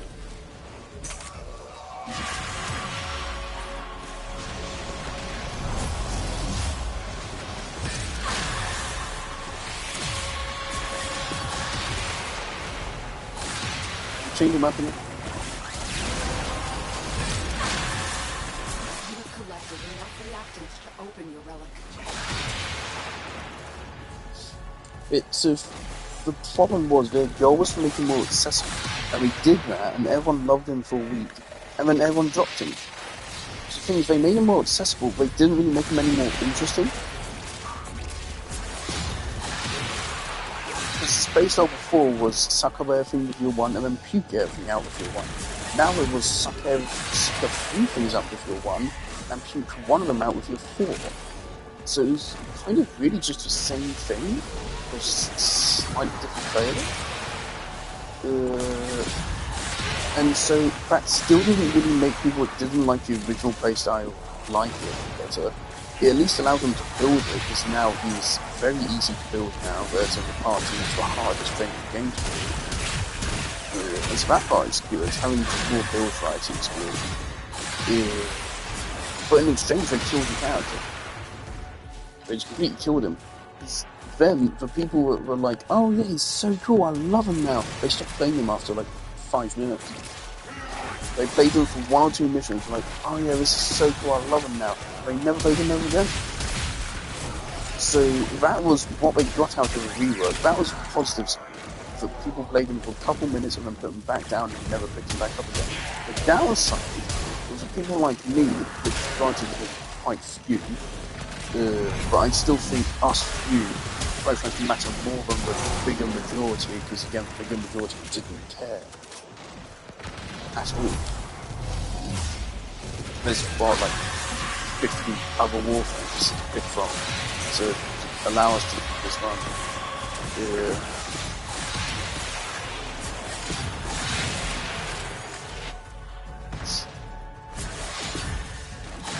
So the people that liked the new rework stopped playing it after a couple of days.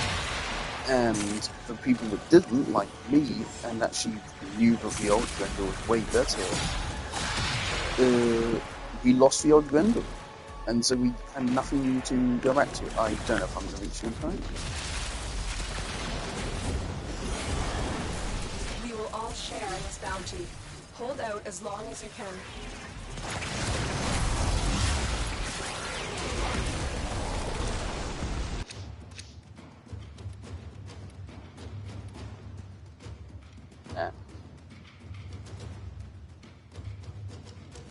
Alright, so if you want to continue, put a relic on. If you don't want to continue, click no relic.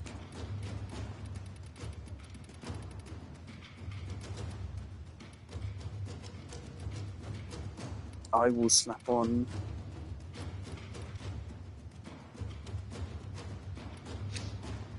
this random relic. Oh, a T3 has as an okay, actually, okay.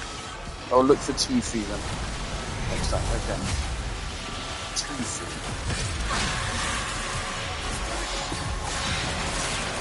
Right, I should have that. It's an old relic, actually. I have more old relics, actually. I have newer ones.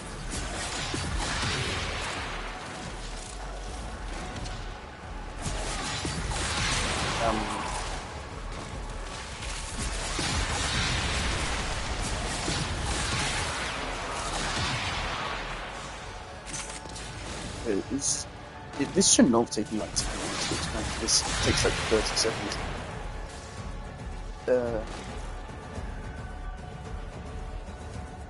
Yeah, so the end result is just that they drive everyone away from Grendel, because the people that liked him before no longer like him, and people like him now still don't care, and so they just drop it immediately.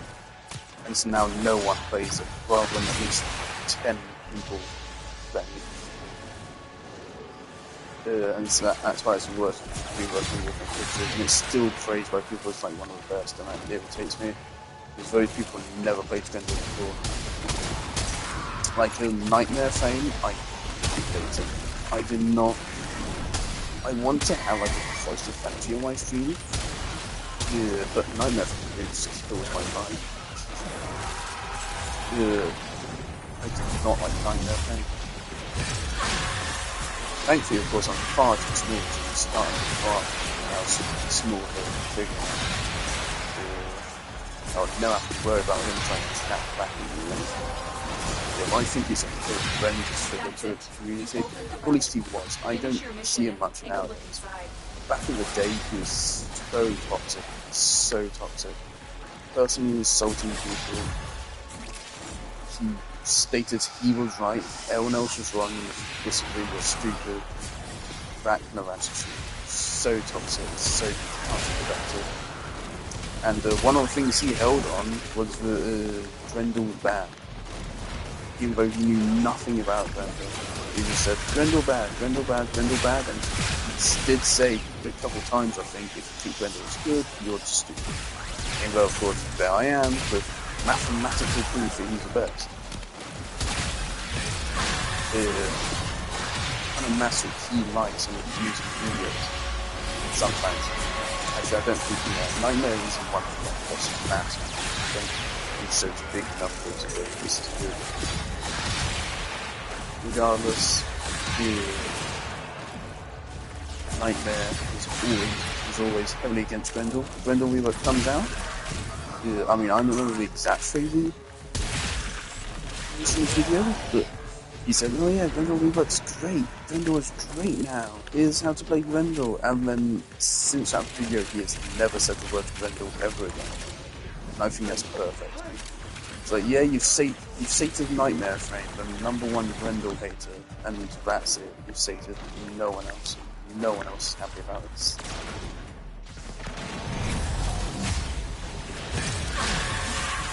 And that's part of why I really don't appreciate his contribution to the Warframe community. He's a person which actually makes frameworks, despite existing. So that's the kind of figure that really should be the community.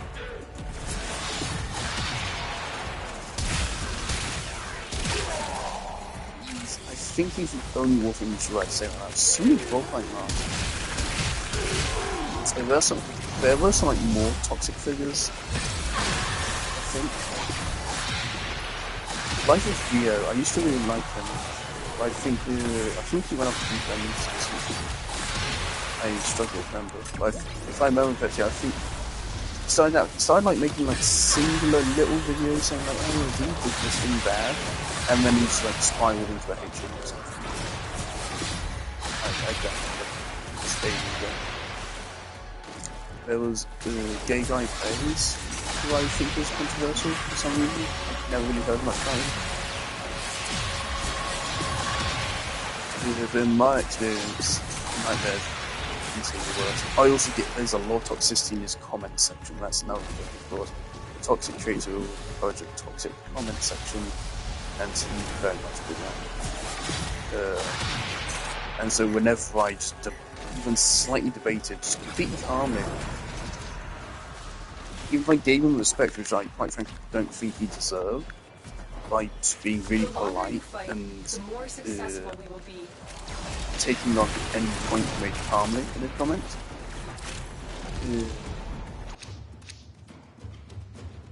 Oh, there you go. GG.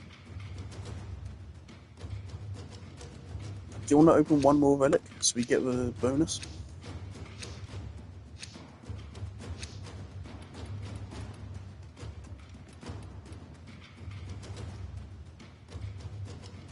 I like to go for a bonus.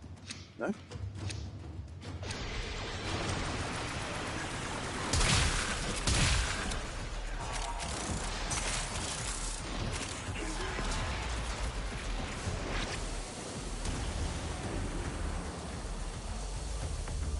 extract.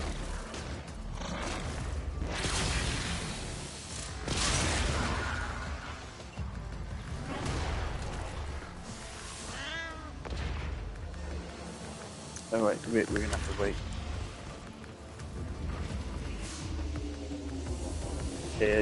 Back off of extraction.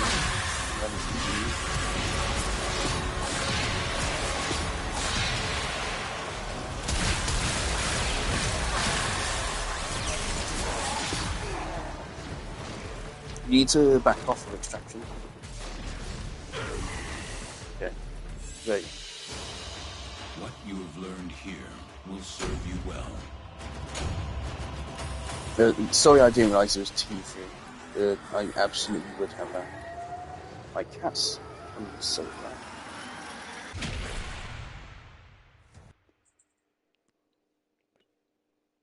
Alright, if you want to pawn out our children relic, we can do that for a bit.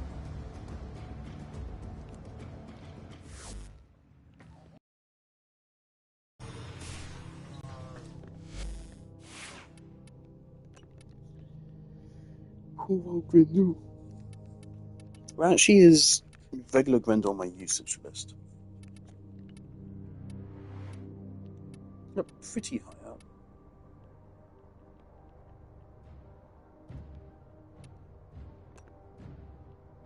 A part of the reason why he's not as high up as you'd think for me calling myself a Grendel main is there's a bunch of reasons for it. First of all, the time I actually used him at was the time where I just wasn't playing the game a lot. Whenever I did play the game, I was using him. Yeah. 8, 16, 24, 26. So that puts him in my 26th most used. 1.4%. 1.4% with my playtime is more than it sounds. 21,000 kills.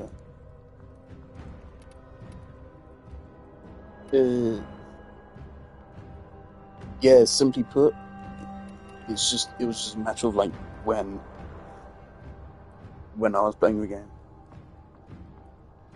Yeah, but to me, like that's 1.4%. It felt like 6 or 7%.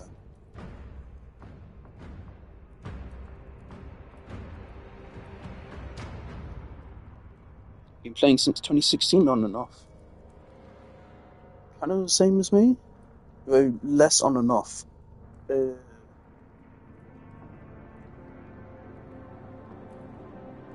What daily login reward am I at? Might get to see that in 10 minutes, 6 minutes. My daily login reward's over 2,000. Is it? I hope so. I hope I can do basic maths.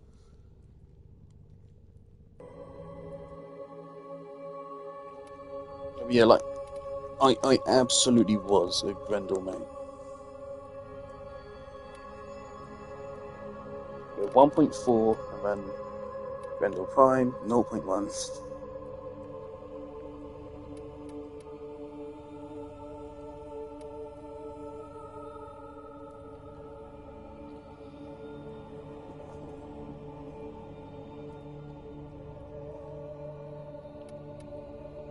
I miss playing.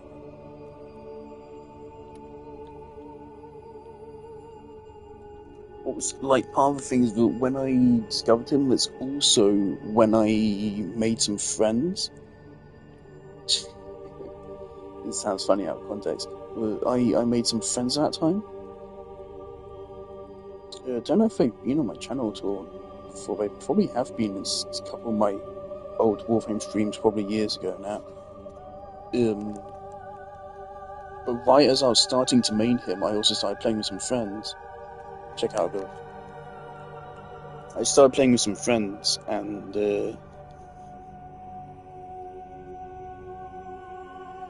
because Grendel was not a good frame to run in groups of friends, I didn't run him a lot of time. But I was still maining him whenever I actually ran content. Well of Life. A Well of Life Saku. Okay.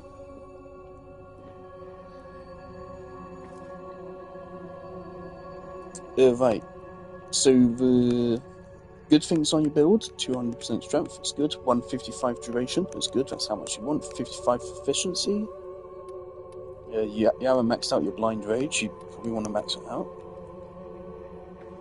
190 range is good. Energy. That makes sense, I think.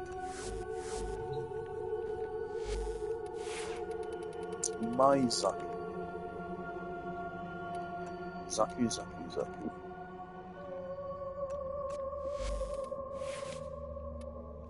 Maximum range. A little bit below 200 strength, just because I have Molt augmented on here. Resonator, incredibly powerful subsume, because this effectively turns any frame with high range immortal. Resonator makes enemies stop shooting at you. So this combined with Zaku's high damage output just means no enemy's going to be hitting you. Zaku's damage scales with range.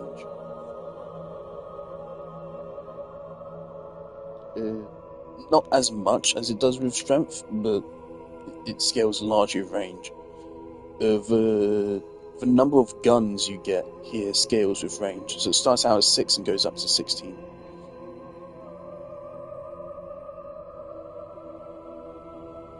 And so that's a big part of your damage, how much range you have. Not to mention, of course, it's just how much range you have.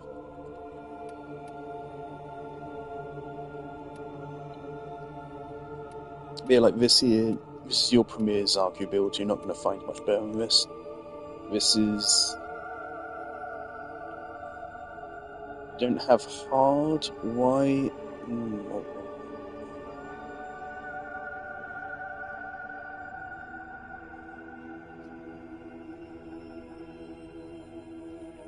Molt augmented. This is actually really easy arcane to get.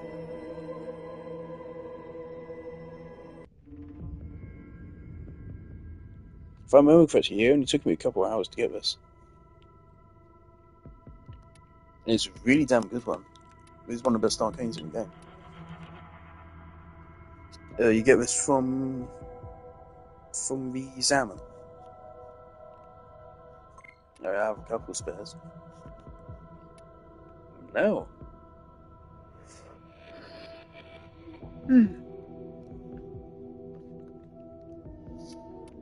Yeah, get Molt augmented and Molt efficiency. I also got a Molt vigor. Now, you go over them. Ooh. Do you want to see my nail ribbon?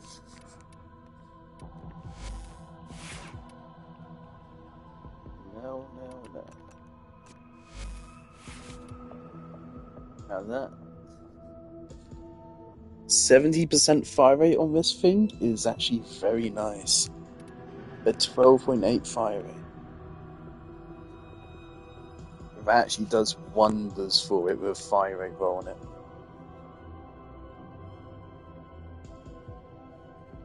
This hits very hard. I never use now, but oh, I never knew it gave status chance.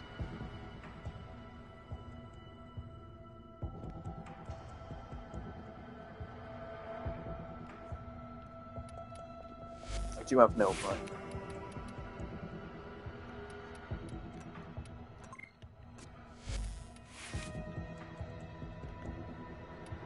You report?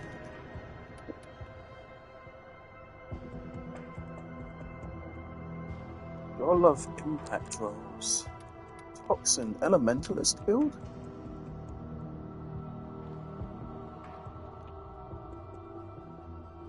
Is this a anti-corpus? You don't have a galvanized mods.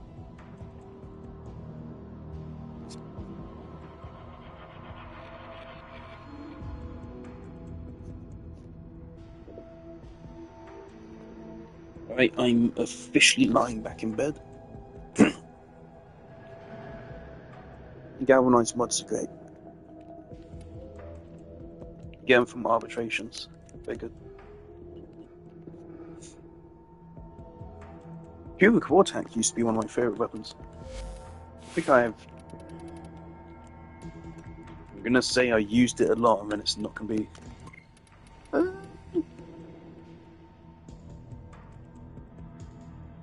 mean,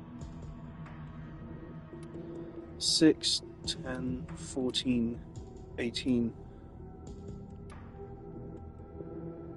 No.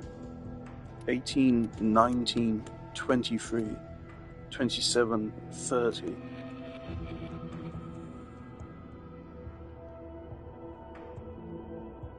Ah, viral.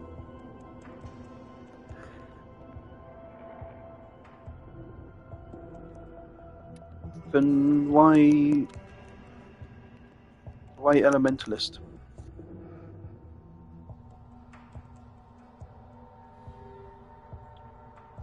Because Elementalist doesn't affect revival.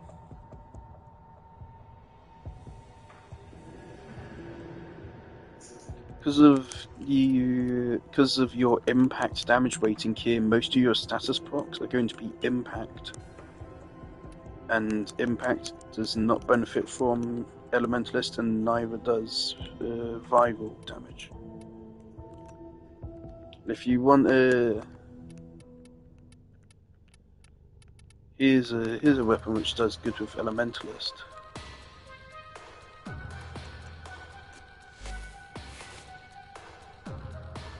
Here you go. Elementalist is best used with blast and gas damage, I'd say. Placeholder makes sense. The Phantasma is crazy right now.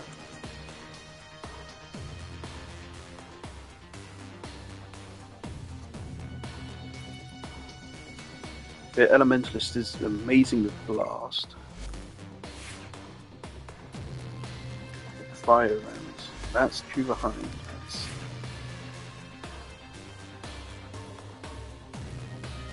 Here's Quartet. 2 former invested. Here's my Quartet with him. Not awful.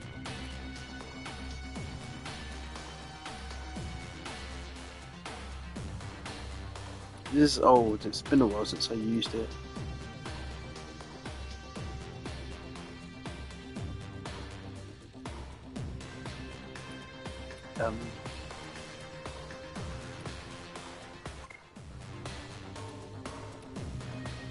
Don't know how this would hold up now.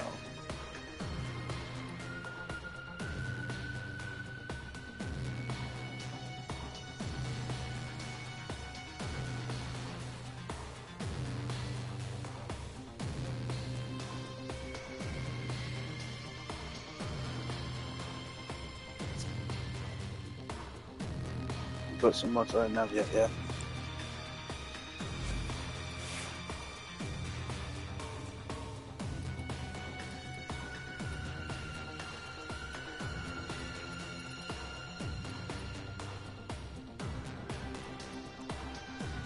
Here's my Pride and Joy. My Zenith with my God Roll room. But not quite God Roll. There was a big God Roll if it had a... If it had plus damage on here. Unfortunately it doesn't. The one thing to re-roll it. The Zenith here is my Pride and Joy, yeah. I want this to be like my best and most used weapon. It almost did.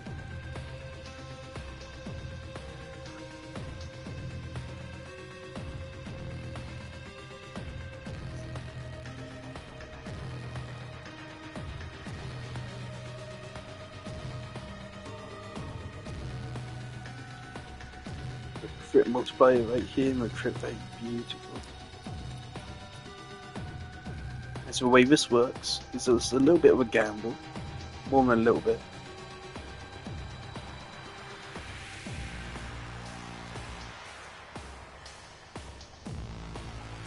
Oh, I really like how they actually break down the maths for that now. That's nice. Yeah.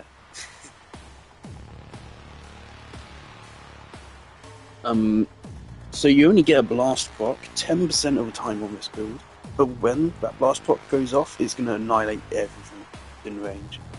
It deals a lot of damage.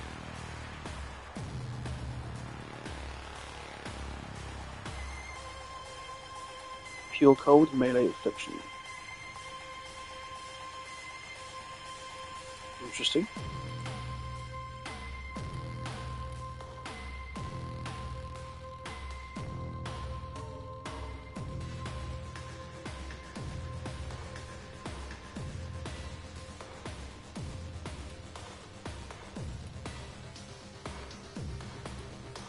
So this is a lot of raw crit.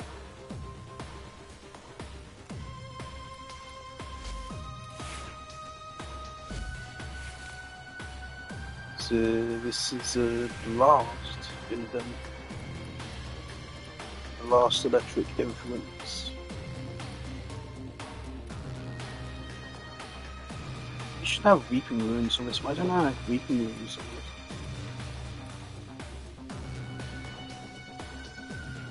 Enough space for it. I do.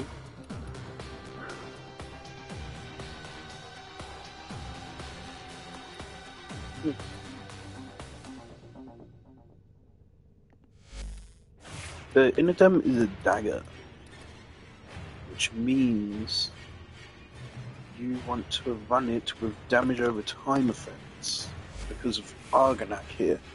This mod, Amalgam Argonac Metal Auger. You don't use this for Argonac, use it to just buff your dagger. It's right here. Damage from daggers reduces armor by 6. That is crazy strong. So that means every single time your dagger hits an enemy, they lose 6 armor, which is more than it sounds. Combine that with any kind of status effect which deals damage, so blast or gas damage, that damage from the status effect will count towards that armor removal, which results in just massive amounts of armor stripping and a really good damage boost. So if you have Argonac, if you don't have Argonac, get it, so you can get Metal Auger and slap it on it. So this is really good. I did see you have Amalgam Serration.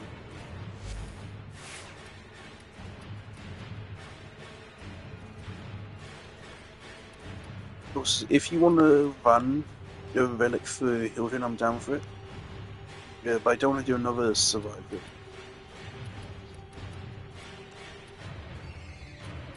Just to exterminate something. What's up?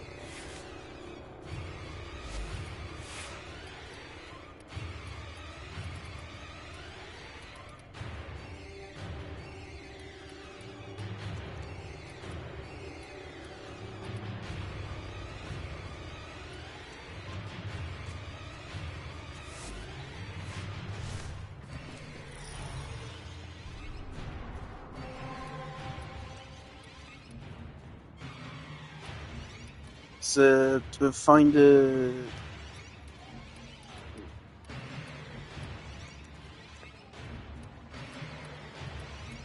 find a Hilden relic to run.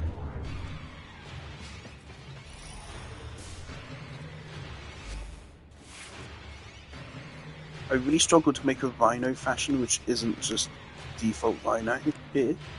Because I love his classic colour scheme so much. And I played a lot of Rhino when I started. A lot. I know what it is, but I just love his design. I do actually have the statue of Rhino. He's in my video game character statue collection. It's a very nice statue. I would get more of the Warframe statues, but I can't afford it. I can afford it, but it just wouldn't be smart to. I don't have a whole lot of space left for. Axie H6. Alright, there's an exterminate for Axie. We'll do that.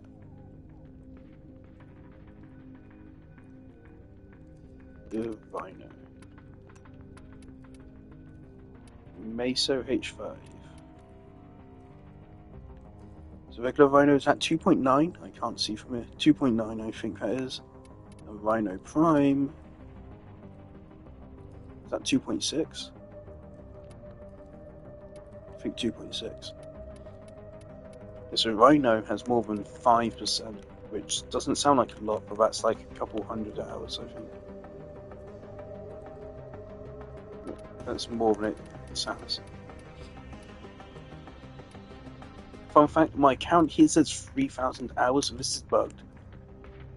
During COVID, I don't know what happened.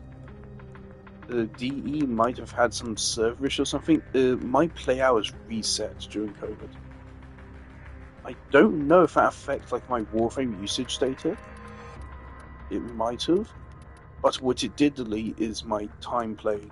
So during COVID in 2020, my time played got reset from 3,000 something hours down to 0.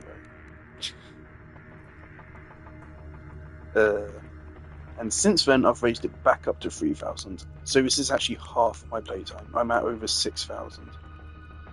I don't know how far into 3,000 I was before it reset to 0. But it was 3,000 and something. It was less than 3,500. So I would say I'm at maybe 6,600 hours now. So 5% of that, which is 300 hours. Yes? I think so. Yeah, so I have 300 hours played on Rhino.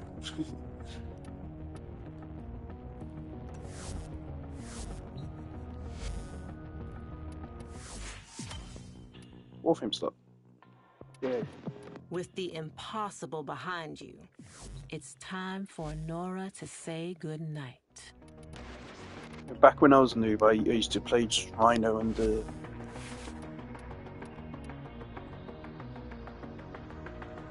Red.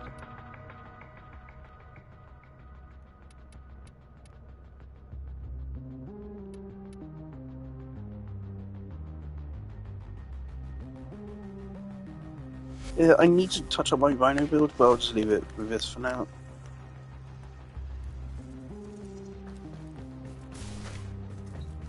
Just reached the last Nightwave rank. Obviously, I'm a ways off from this. I haven't been doing my challenges. Nora is all about incentivizing. For the first time. The Wolf of Sand 6, I massively regret only being rank 8. I was busy or something. I don't know. It was a busy time in my life. I was not playing Warframe that much, so I got to level 8 and that was it. Deeply regret that. Also intermission. Rank 2. Deeply regret that. The Emissary. Is that right? That doesn't feel right. I thought I got to max rank with Emissary. 24 here, and then suddenly 94. Then 61, 32, 40, 14, 4.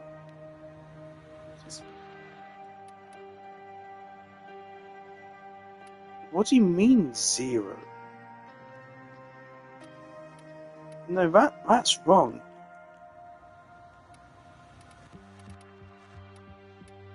This is wrong. I was not 0. None of these have been 0. That is not. That's wrong. That's not. No, DE. Look, I don't go from 0 to 58. That's just. It doesn't happen. So again, right? I have not been trying to do challenges, right? And I'm already rank 14 with this. I would not be ranked 0 for this. No. Maxing out focus that's a lovely thing. You can see how much Xeneric I've gotten in my time. Really wish there was something more to do with it.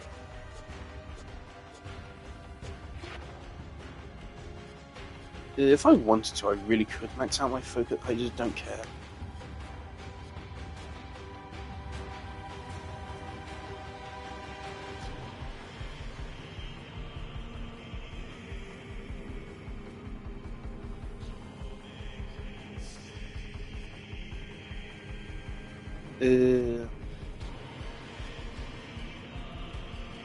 That's the thing.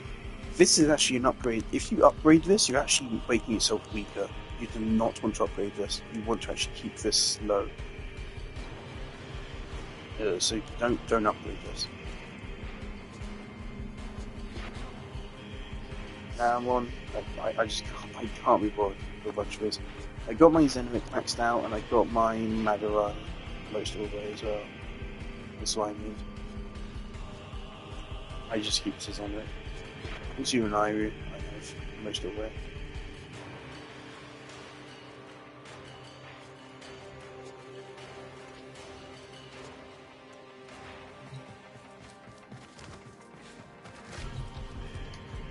Did we decide on a Meso H5, Axie H6?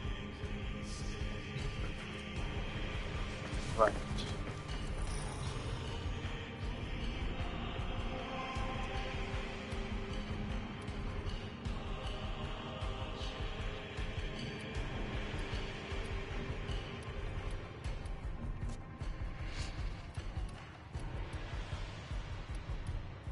H5.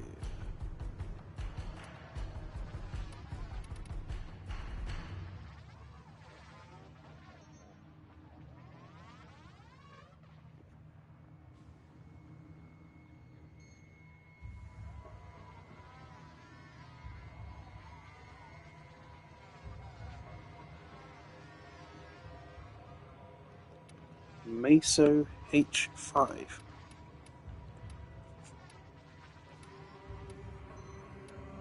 Don't have that. Axie H6.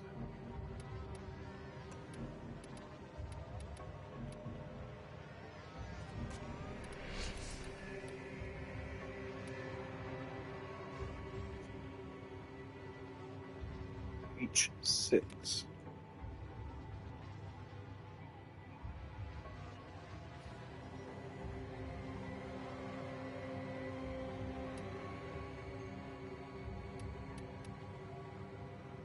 Don't have enough to radiant it.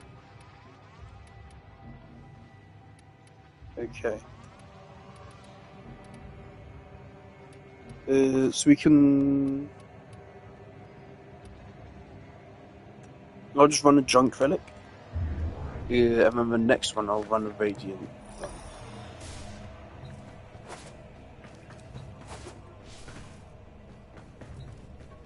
Yeah. Back in the day, back in 2016, this and my good old red. Good old red here. This was my setup 24/7. And the dread eventually moved over to... I still can't type.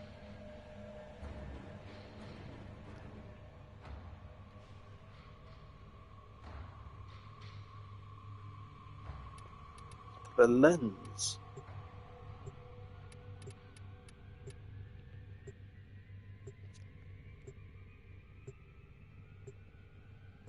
I miss... Man, it's crazy how some weapons just used to be like such a massive deal. Like when the lens first released, people wowed by it. We thought it was crazy to have an explosive bow finally. Then Kurama came along, and now neither of them are really considered particularly great.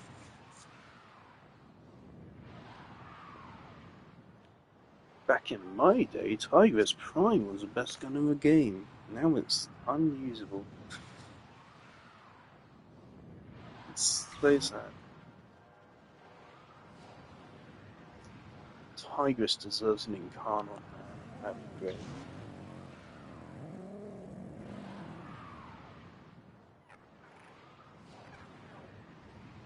That truck is lovely. Your enemies have grown fierce. Use all that you have learned. Right, it's been a while since I played Rhino. Hopefully I don't kill myself immediately.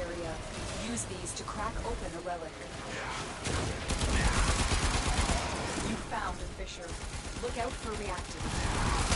The corrupted enemies are dropping reactant. Collect it to open the void well. Keep fighting. Look for more reactants. This might not be the best weapon to run here. Stay Not when I'm not on my own game and not planning headshots. That's it. You opened the relic. Finish your mission and we'll take a look inside. The Grenier should have known that. I discovered a glitch once to jump out of the map. Let's clean up their mess.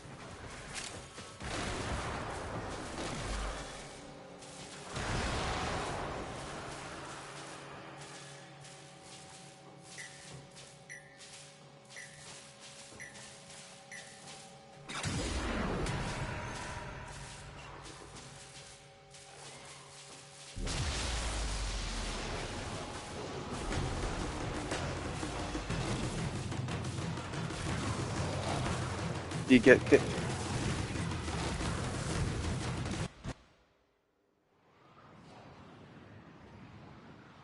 we game boot you out?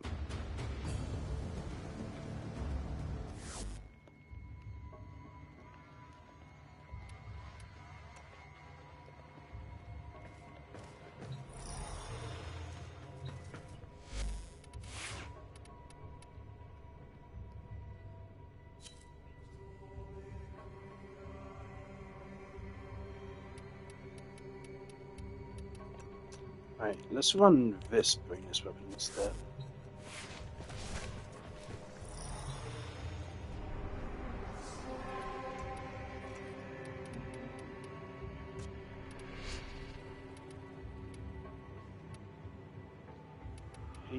Oh, actually, no, this is trash run.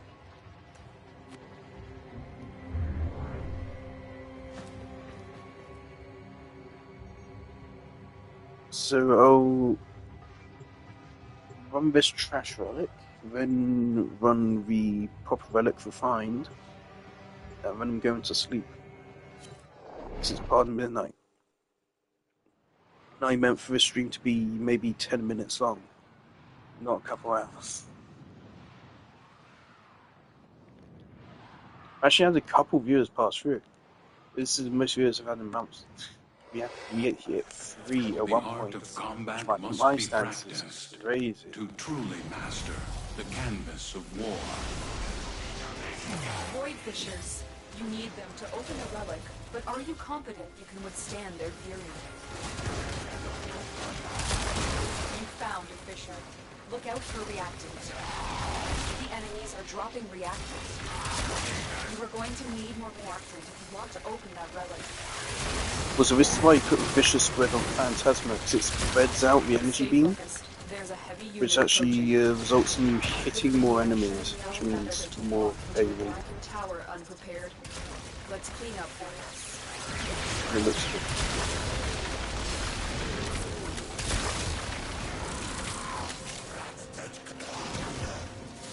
I'm laid back in my bed right now, so I can't That's see it.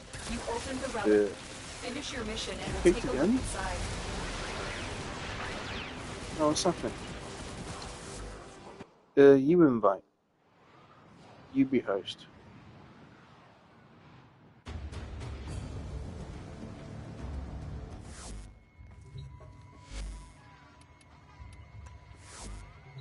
You invite me.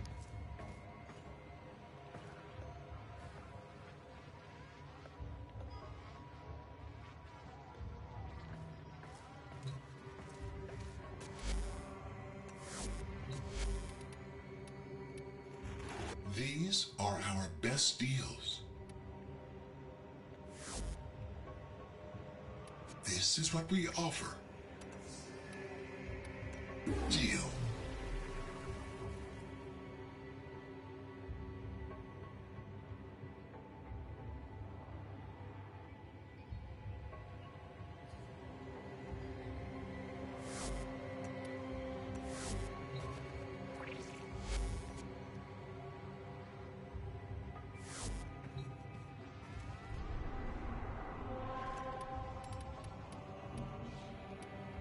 You up.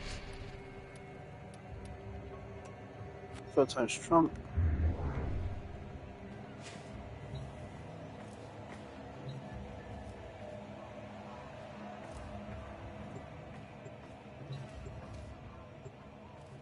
I will be truly upset if Warframe ever gets shut down. Host. Who's left? What is landing? Wait, maybe it might be this mission.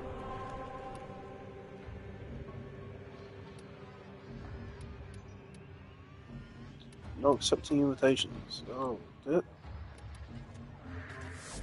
Oh. Do that again. I didn't mean to do it.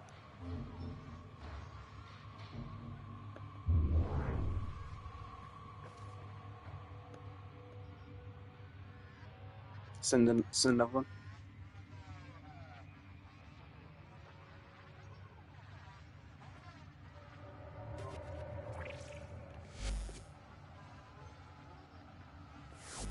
Right, different mission. This one.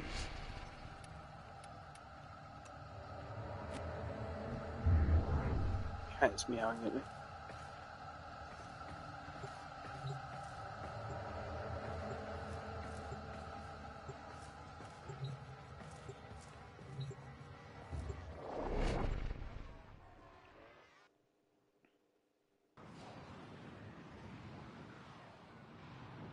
With so much time of my life on this game, I would be truly sad if it disappears. Also, all the money I've spent on it. That's also pretty important.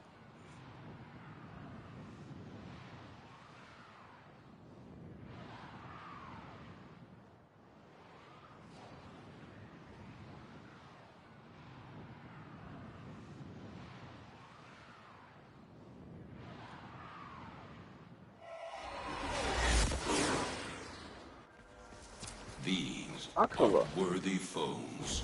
Underestimate them at your peril. There are void fissures in the area. Use these to crack open a relic. A fissure. Defend yourself and use reactant to open relics. I spent maybe 2 to 3k. And use the reactant to open Okay, 2 to 3k is a lot. The reactant is working on your relic. Find more.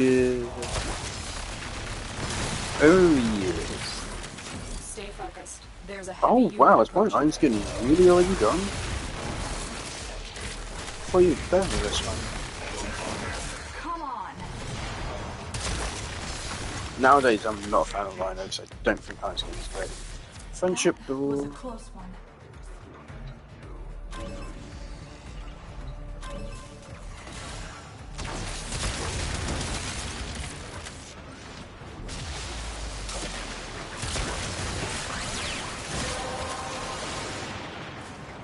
You have collected enough reactants to open the relic.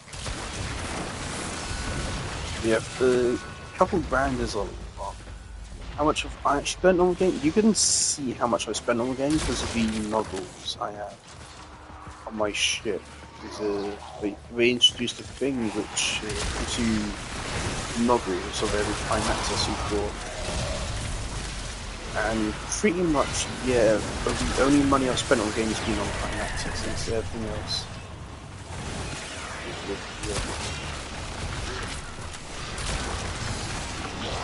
Actually, no, I have absolutely spent money on the game outside the Prime Accesses. Yeah, I've bought every Tenocon ticket since we were gone online. The first Tenocon didn't have any England tickets, so it didn't earn anything. To quote another, But everyone virtue, since has, and I integrity, think and I've courage bought are my everyone priorities. since. I And so can be that approached, alone totals but like never 150 pushed. quid. Befriended, but never coerced. There's just the... Killed, but never shamed. Here's to you, Drew. I absolutely have bought the 370 platinum deal quite a few times. So let's have maybe another... At least another 100 on foot. Right, so 250 let's say. Yeah, that sounds about right. And then I have like 10 Prime Accesses on, that's like another 500. Best part of 1 grand, I'd say.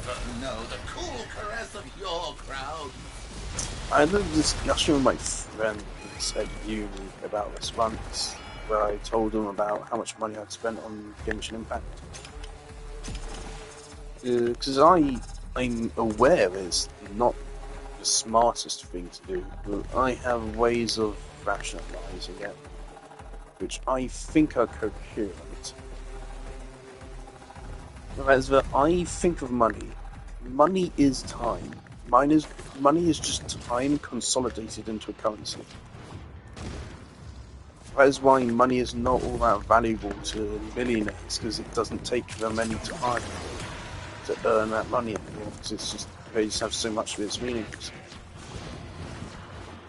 Whereas for us poor folks, it takes us time to make money, and therefore it actually means something to us.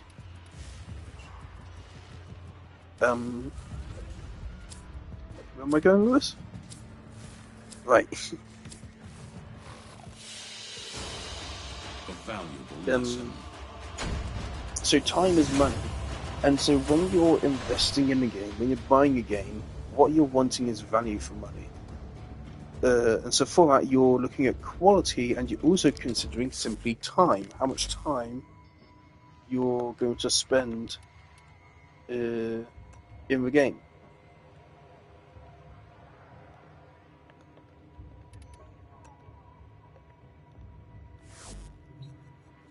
Warframe. I played this game for almost half my life. You might be able to say I've spent as much time in Warframe as I have every other game I've ever played combined, maybe? I do have, like, probably best part of 2,000 between Destiny 1 and Destiny 2. Yeah, so I've played this game a lot. Genshin Impact I have 1,000, almost 500 hours on after a year. And it's been a very good time. Genshin Impact is actually a really good game, and that's why I respect it. It's actually fun and pretty well designed. It's just Zelda Breath of the Wild, but better.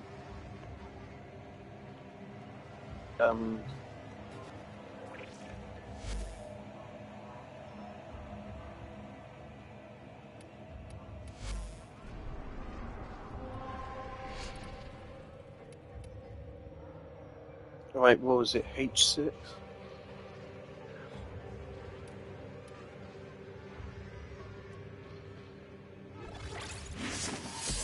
Right, this is the last thing I'm doing.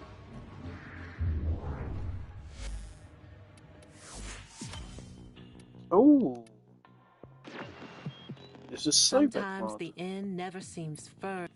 Ta-ta, lovelies.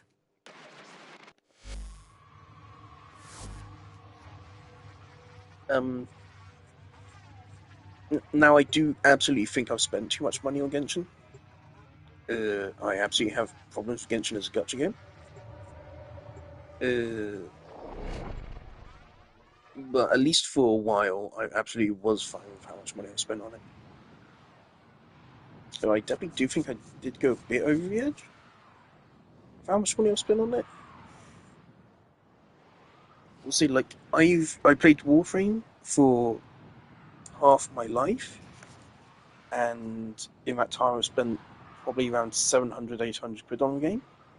I played Genshin for 1 year, a little over 1 year, and I've already spent... I'm doing some maths in my head right now. Over 500. Give them all I'd say something like 500 in just 1 year. I'm detecting void fissures nearby. Yeah, but I do intend to not spend any more money on it now. You found a fissure. Let's not count Honkai Star Rail, because Honkai Star Rail is another Use that 200, reactor to open a relic. Keep fighting. Look which for I more reactors. absolutely forgot about Honkai Star Rail. Honkai Star Rail pisses me off. That's the thing, that Genshin is not Stay focused. There's a predatory. heavy unit approaching. It does have FOMO, and FOMO is definitely predatory in a way, but it's not like... FOMO doesn't make a game unplayable. Especially not Genshin, because like, if you're going to miss out on like a character you want, in Genshin that's kind of fine, because you still have loads of other characters to play with.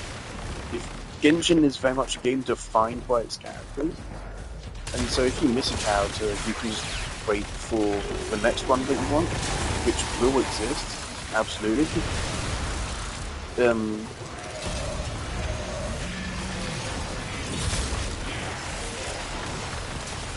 FOMO is actually much more of an issue for experienced players who've actually been playing Genshin for a long time than actual newer players.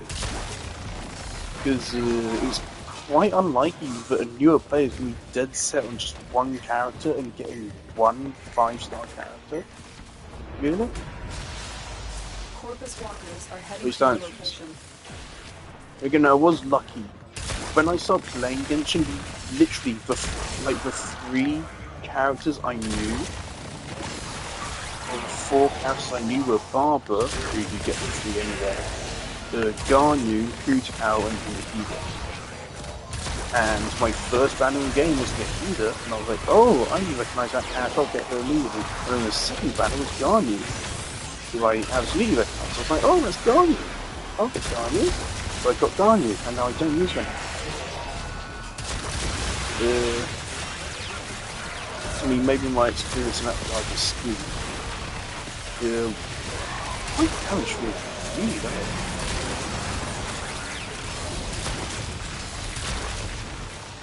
At least just rock carrots. Stay focused. There's a heavy unit approaching. A gateway to Granum's Void has opened. Hurry, before it closes. The enemy is broken. Well done. Now get to extraction. Yeah, so in Genshin, I'm running spent Genshin. But no, okay. Genshin is predatory. No, it's not very predatory. It does have FOMO, but FOMO is actually worse against people who've been playing the game for a long time than people who've actually played the game for a short time. Because in Genshin, it's not a matter of, oh, am I actually going to be able to progress the game or complete any difficult challenges? Because no, Genshin is not predatory. In fact, it's not a hard game. It can be a pretty hard game, but it's not going to be a hard game because you need to gamble to get good characters. It's going to be a hard game because you don't have quite good enough artifacts or because you suck. Which is again something I respect. The problem with Honkai Star Rail is that Honkai Star Rail is going to be a bad game because it's going to be difficult because it is extremely predatory in its difficulty curve.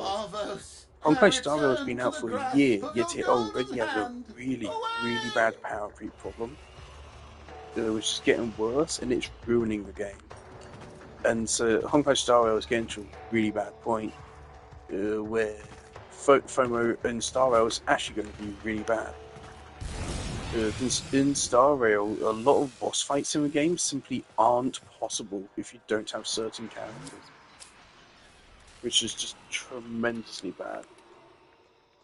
And yeah, Honkai Star Rail is just way scummier than Genshin. Way, way, way scummier. I still think, like, the prospect of just having to wait a year for a character to be obtainable is really stupid. I think it should be legally 6 months at most. A year for a Nilu is just absurd. Even longer for Shenpe now, for Shenpe fans.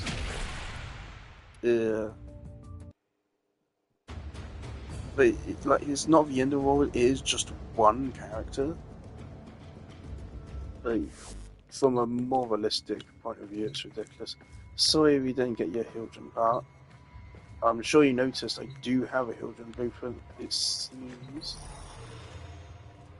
I think it said I have one.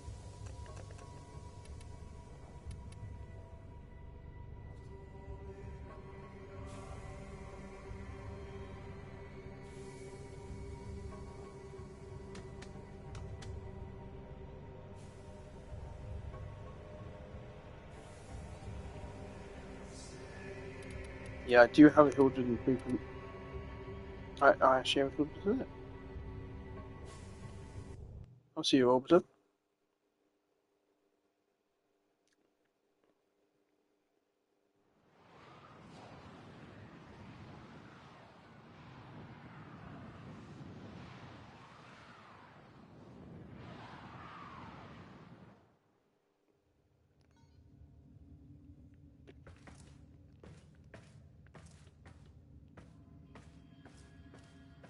I really respect your devotion to pink.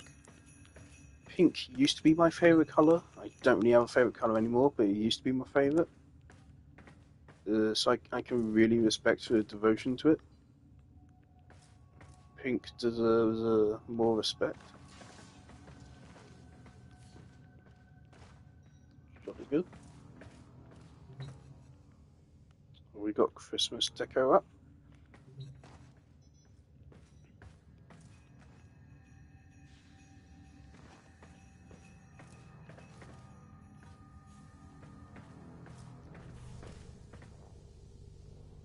Oh, a whole bunch of these things. Do I have these?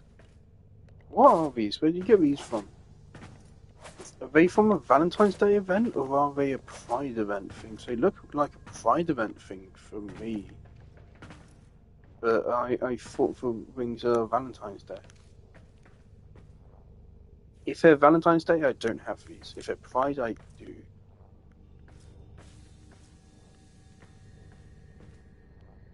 I do not partake in the Valentine. What the hell is this? What the hell is this? I've not seen this before. This is disgusting. There's something to do with Nidus Deluxe? Is this a gift bonus from Nidus Deluxe?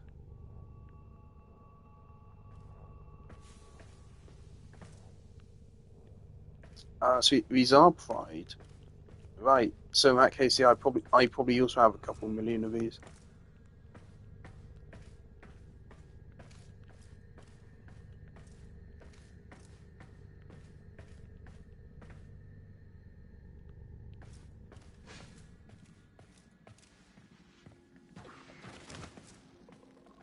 Anything in your helmet?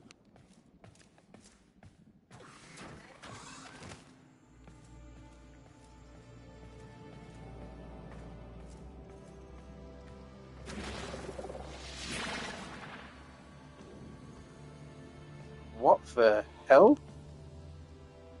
I didn't know this is a thing. I'm your operator. I'm you. Alright. Sure.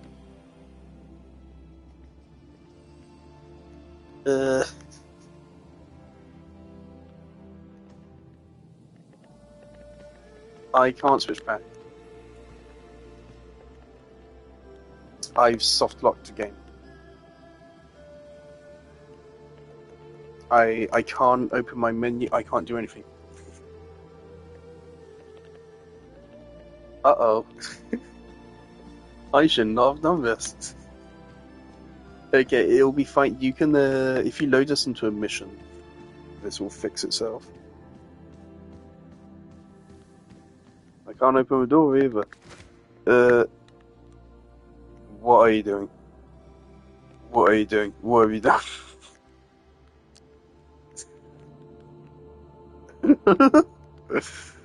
Oh no.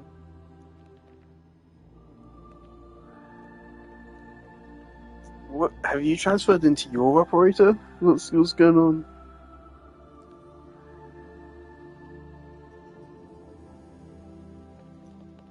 I think you need to take us to navigation. Go to navigation, just load up any mission, just anything. I'm gonna bore and then invite me back, and I won't do this again. This is a terrible mistake. Alright. Cool.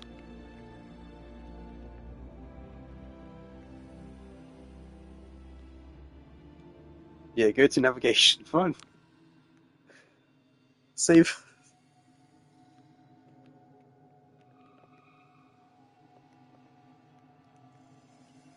Just any mission, just start time. Because otherwise I'm gonna have to restart the game. Start time. Just go.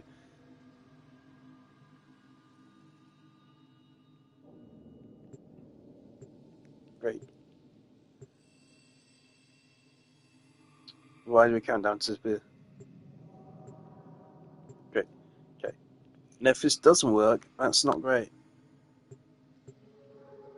Scary thing about Warframe, there are bugs. I am scared. There used to be a bug with Octavia which actually like permanently broke the game. I'm pretty sure at one point there was a bug which actually made it. If you did it on your account, you wouldn't be able to play the game again. It actually broke your account. I don't remember what it was. I think it was something to do with Octavia. And some YouTubers made like a PSA about it or something. Just don't use Octavia for this. And DE had a little bit of a panic over it. Right, Your weapons make music. invite me back. I'll take a look around the rest of your ship.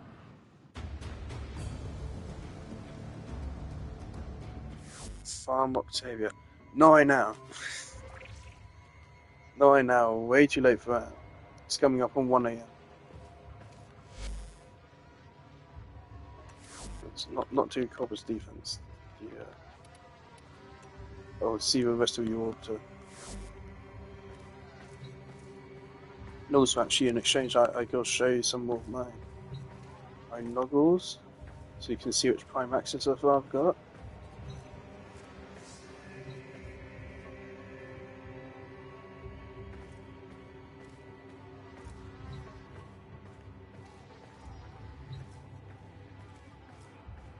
John Podman.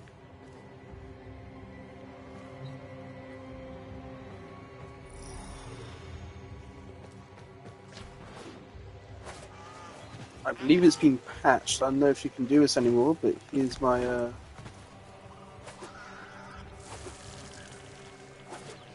inviting me to a Corpus mission. I didn't actually mean to accept that. Why this Corpus mission?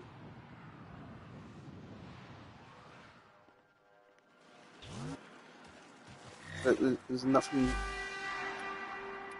There's just a Corpus mission. I don't think there's anything going on that tile set.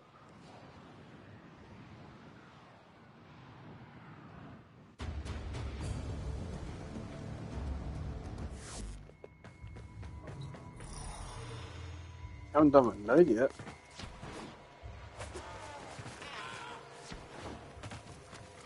Alrighty. There used to be a glitch if you stand right here, and then if you went into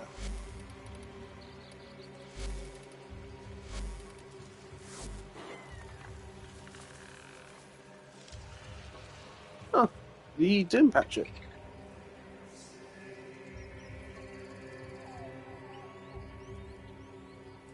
Right, so there you go. There's a good view of it. There's a bright post in the sky, and also a more ominous sight in the sky. You got some dangling hangs. You got the Hydralist. There's Protea. Do not be afraid. Wave Rider, Teshin, John Podman. Some item sculptures. Right. It's over here. If you go down over here.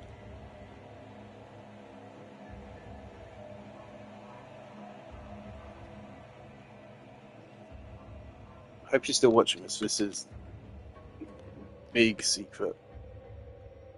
I'm pretty sure D got mad at some YouTubers for showing this off, so I'm really risking my skin by showing this off right now.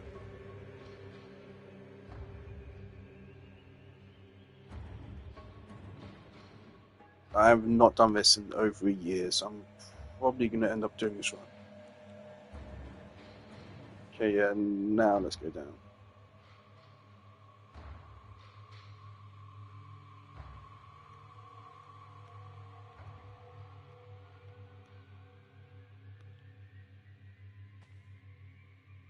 Okay.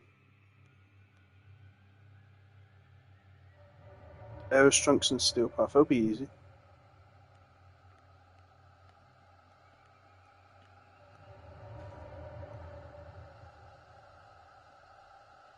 Right, so from here, this is a little bit boring, unfortunately. Take some time. I think this will work. I haven't seen anything wrong yet. Yeah, there's a black box on the left. That's a good sign. That should be there.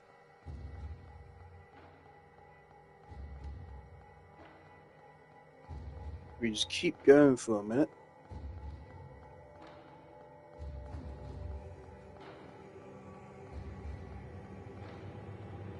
just keep going for a minute. Is that right? I can't actually tell where it is from here. Okay, maybe I have done something wrong. I don't feel like that should be there. Well, I mean, at least the camera glitch still works. That's cool.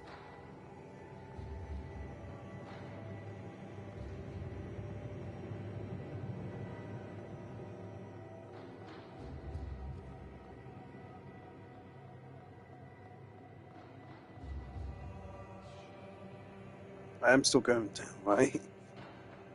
I'm actually struggling to. I feel like I should have hit it by now. I think I've done it wrong.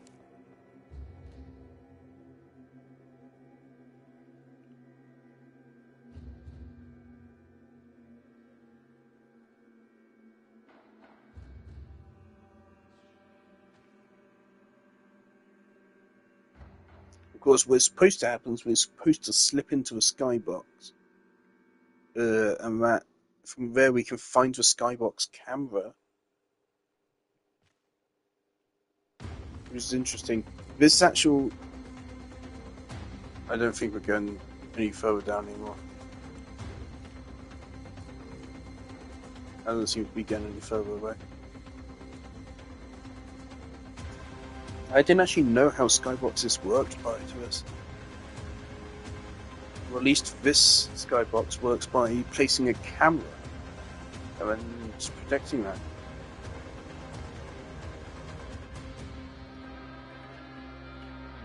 Yeah, I screwed this up at some point. What should happen is that we should have entered into a white globe, and then we can find the skybox camera in there, and you can place objects in front of it to make them massive. Let's see what's going on here.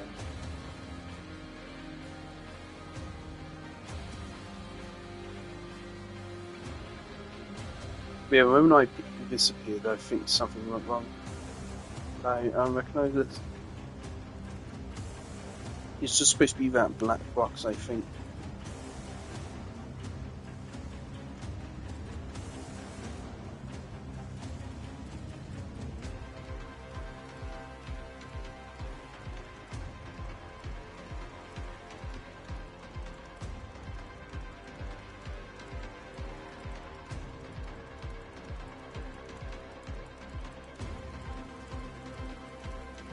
Let's see what this is. And then, if you want me to look at the rest of your orbiter, I will.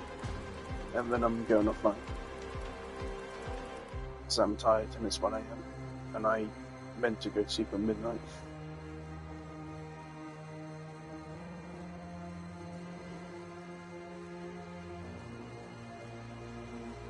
I think this is shit underwater. I don't know if my audio's even coming through on my mic right now. I'm kind of just giving up on it. I'm tired.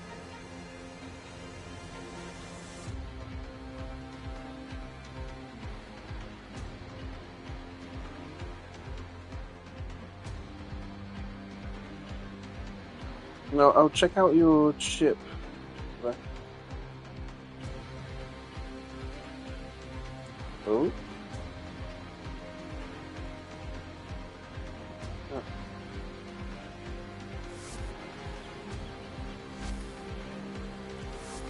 Sorry, send me another invite in a second, and I'll check out your ship. The rest of it. Ah, these.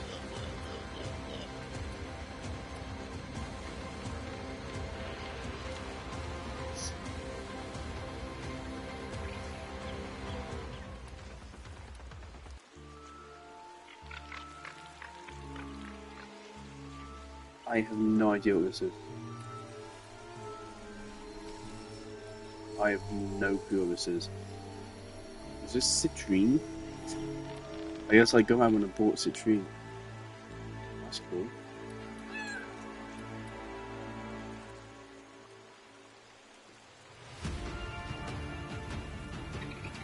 Nice. Oh, it's a compare fruit. It's very sweet.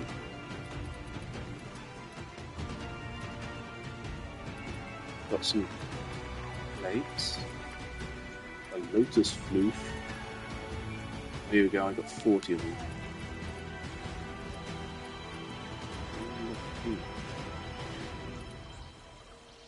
Here's 1 million Jade Excaliburs.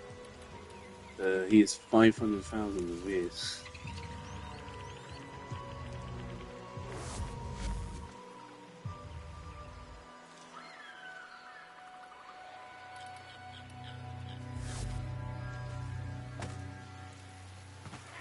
Oh, right, and parts of my ship I actually haven't showed.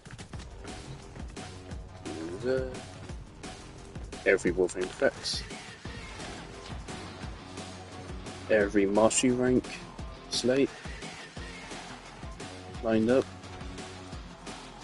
For this room I ran out of ideas, so I just covered it in noggles. Here's my operator, this one won't break again. The infested drawings, a lot of floofs, a lot of floofs. Okay. The personal quarters is pretty empty. Actually, there's something I want to show off from the personal quarters.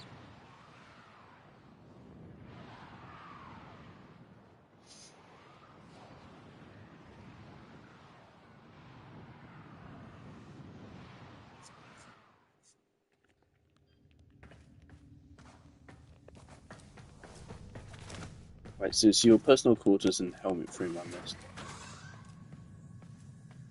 I haven't seen this one before. Good slate placements. Shark heels. Oh, I like that.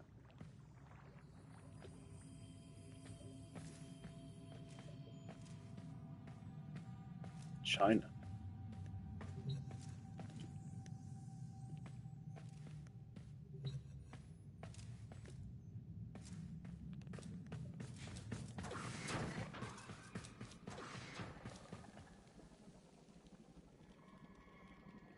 How can I get to your helmet frame?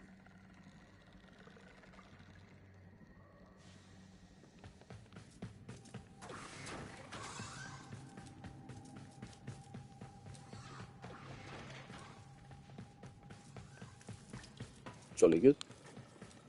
And nothing in there.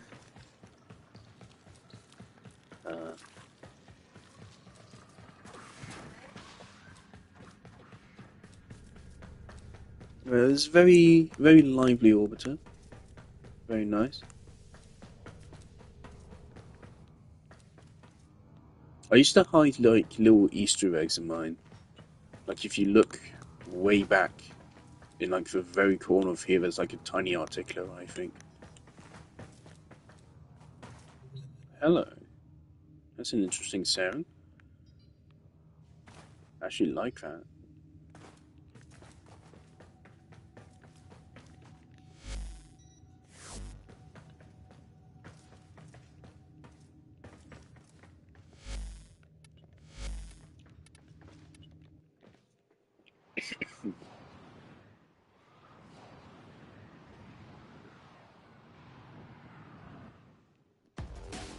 There you go. Login day 2,540.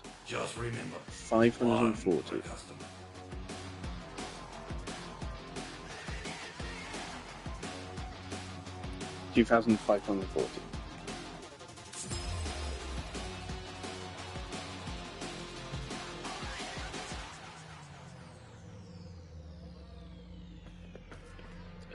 Right.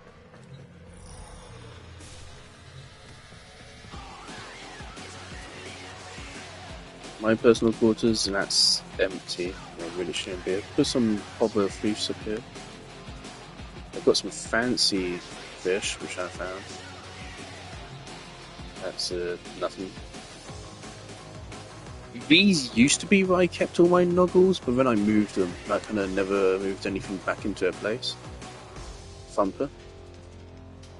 There's something special in this room, right?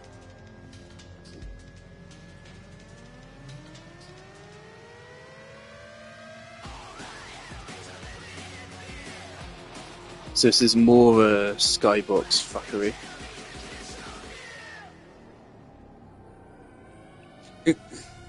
Yeah.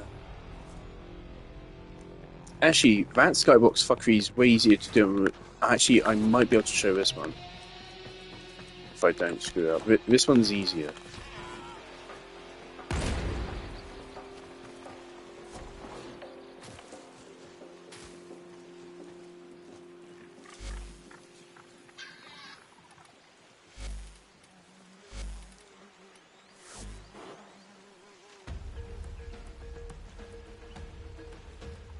Right, so I'm gonna see if I can make this real quick.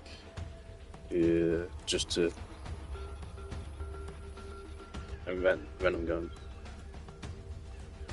Have you done this before? Do you know how to do this? Don't know if you can still do this on the regular ship.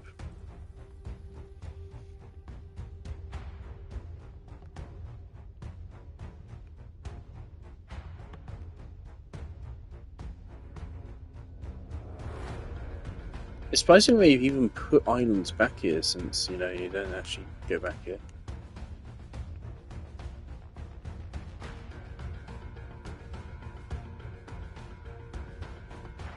I think that's something from Cetus.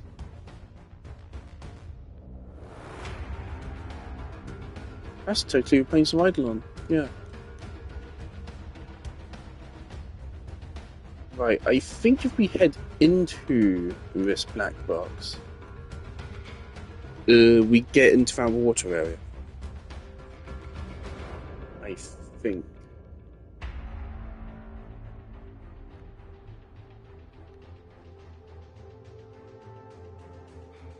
Either I'm doing something wrong, or something about this has changed.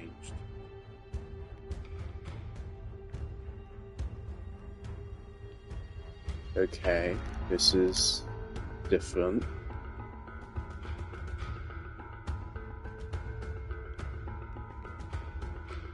No, this is solid floor, that's a bad sign.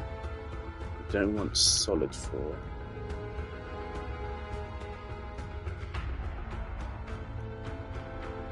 Okay, here we go. I think this is good. I think this is what we want. If we head around to the side here. Yep, perfect. We're in. Alright. Ooh, it's a little bit blinding. It's alright. Come down here. Here we are. We are in the skybox for the underwater area now.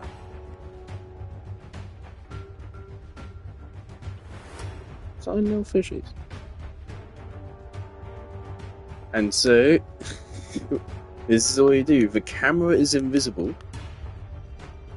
You can't actually see it. You just have to guess where it is and then place stuff down.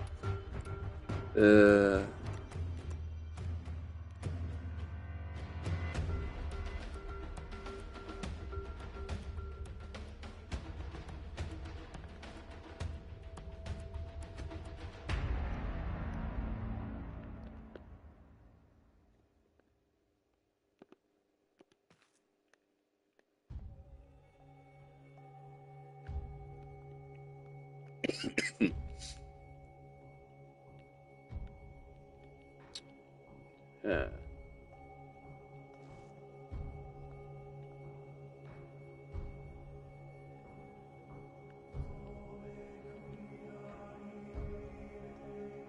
Nah, stop interfering, stupid item.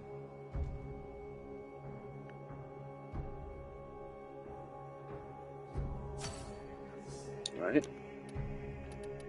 And...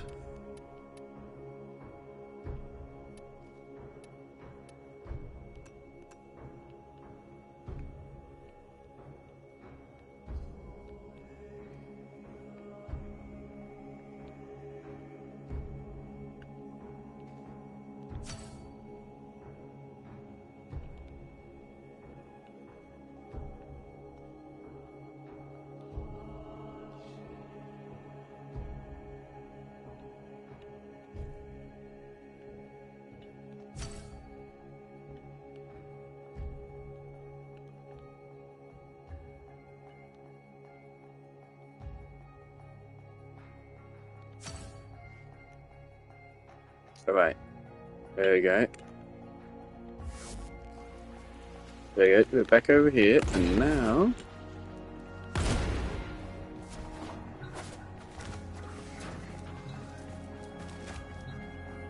Now Stalker's joined a bunch. There you go, that's how you do that. So that one's the easy one to do. The other one, for the skybox outside, is...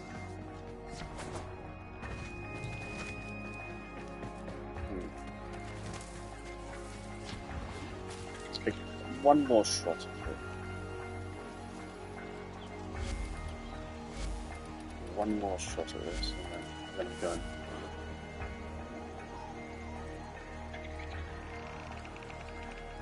Now, placing that item sculpture in the right spot there, that's probably really hard now. There used to be some trick to it. I think the trick to it has been removed. I think that part has been patched. So I think if you don't already have an item sculpture placed there, it's pretty hard to stand on it. So what happens there is you stand on the item sculpture, and that's at the very top of the map. You can't go any higher than that. And so then when you go into camera mode, like this here, the camera is placed above the top of the map, and you can just move around freely. I think if we want to get into the upper skybox, we need to go down where we were. Instead of going inside the box, we need to go below it. And then just keep going down.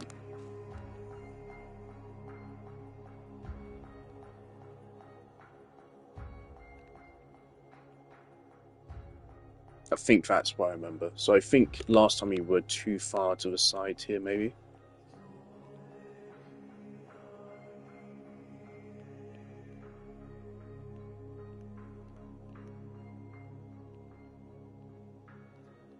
Also, of course, now I have to remember how I did it.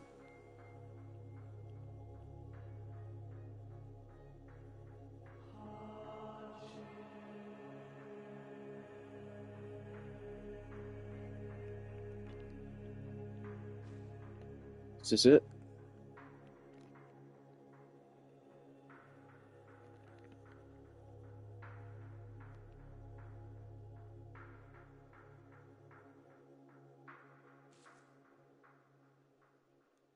Okay, yeah, this is it. Okay, so now we're going to go down instead of up through it. It might get a little bit ominous, since we're just going into a black void.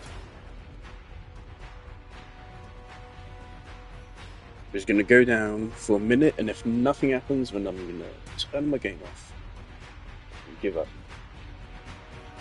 But hopefully, something will happen. What should happen is we should glitch into an area just like that one.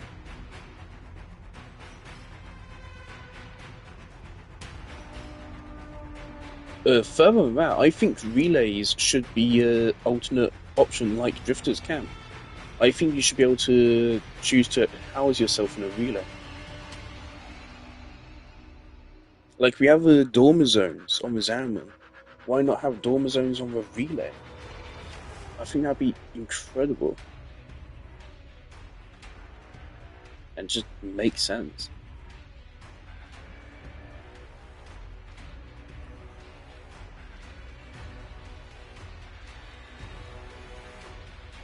I'm sure you can find a guide for this on YouTube, which is better than this. But at least I've shown you how to do that one.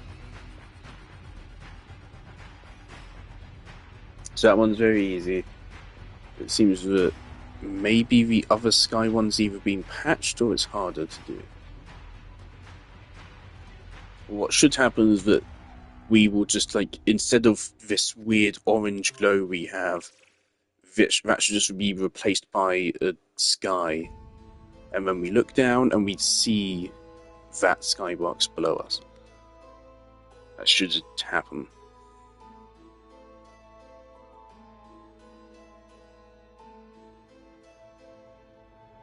I think last time we hit a wall where we couldn't go any further, right? I think we're still going.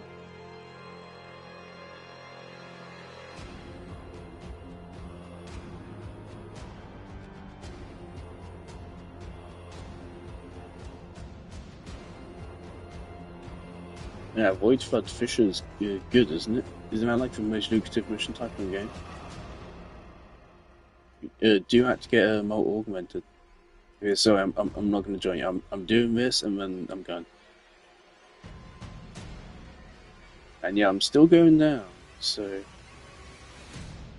I'm going to keep pushing on this for a minute. Check my email. Oh man, nothing interesting. That's a shame.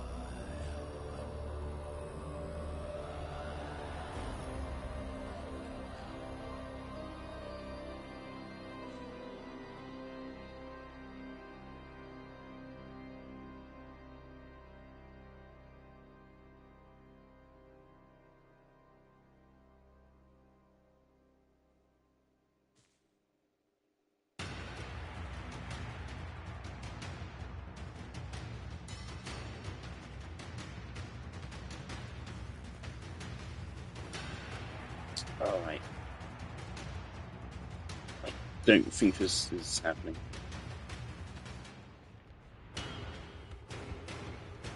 I think it should have already happened by now. And try moving to the right a bit. I do not recognise this. I've never seen that before. And that's making me think that I'm in the wrong place. So this is all about like what you're rendering.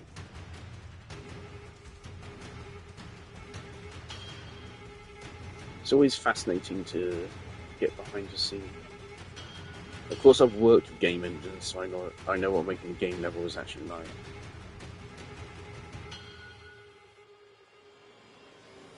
I haven't made anything anywhere near this crazy though. I've made like a 2-minute long horror game. We made it! We made it! We made it! Holy shit, he's still here? Please tell me you're still here. Oh my god, no. We made it.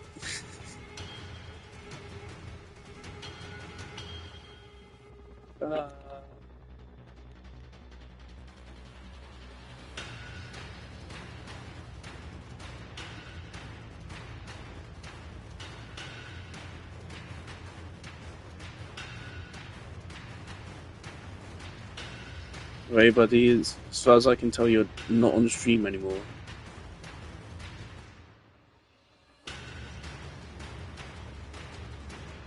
But I made it.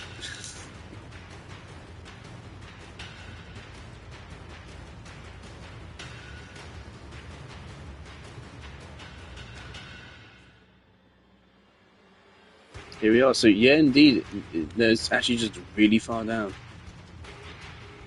Right, so our camera's like right here. Yeah, like right here.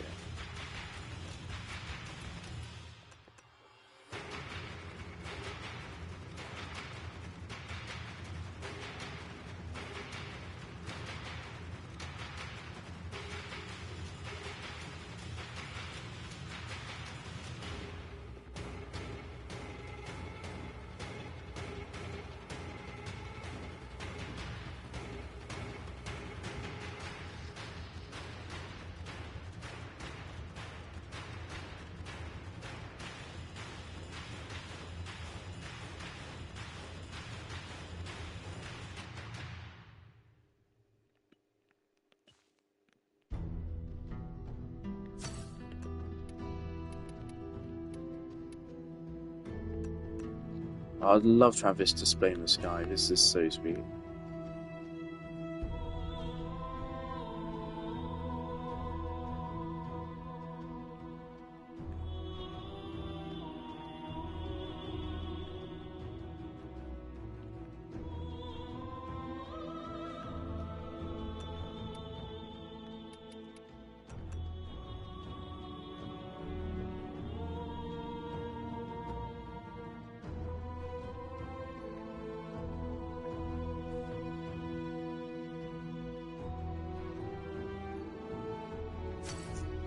It really is actually one of my like favorite frames.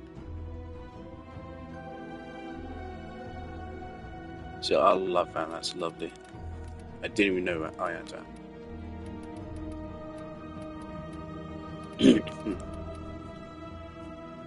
Ooh.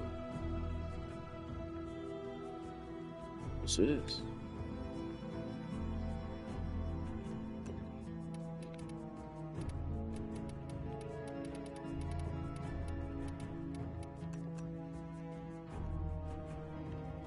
Game doesn't seem to like that.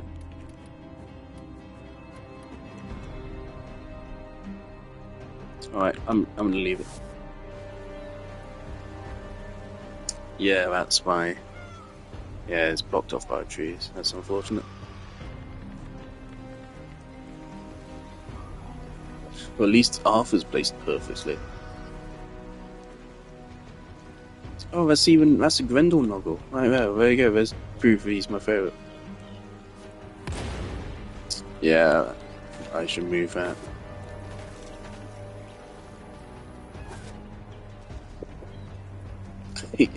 I'm really chuffed with myself with Don't Be Afraid, with a massive bug monster in my hand reaching down.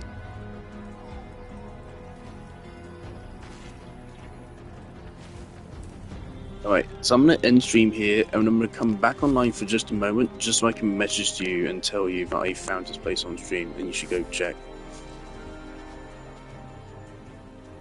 So thank you.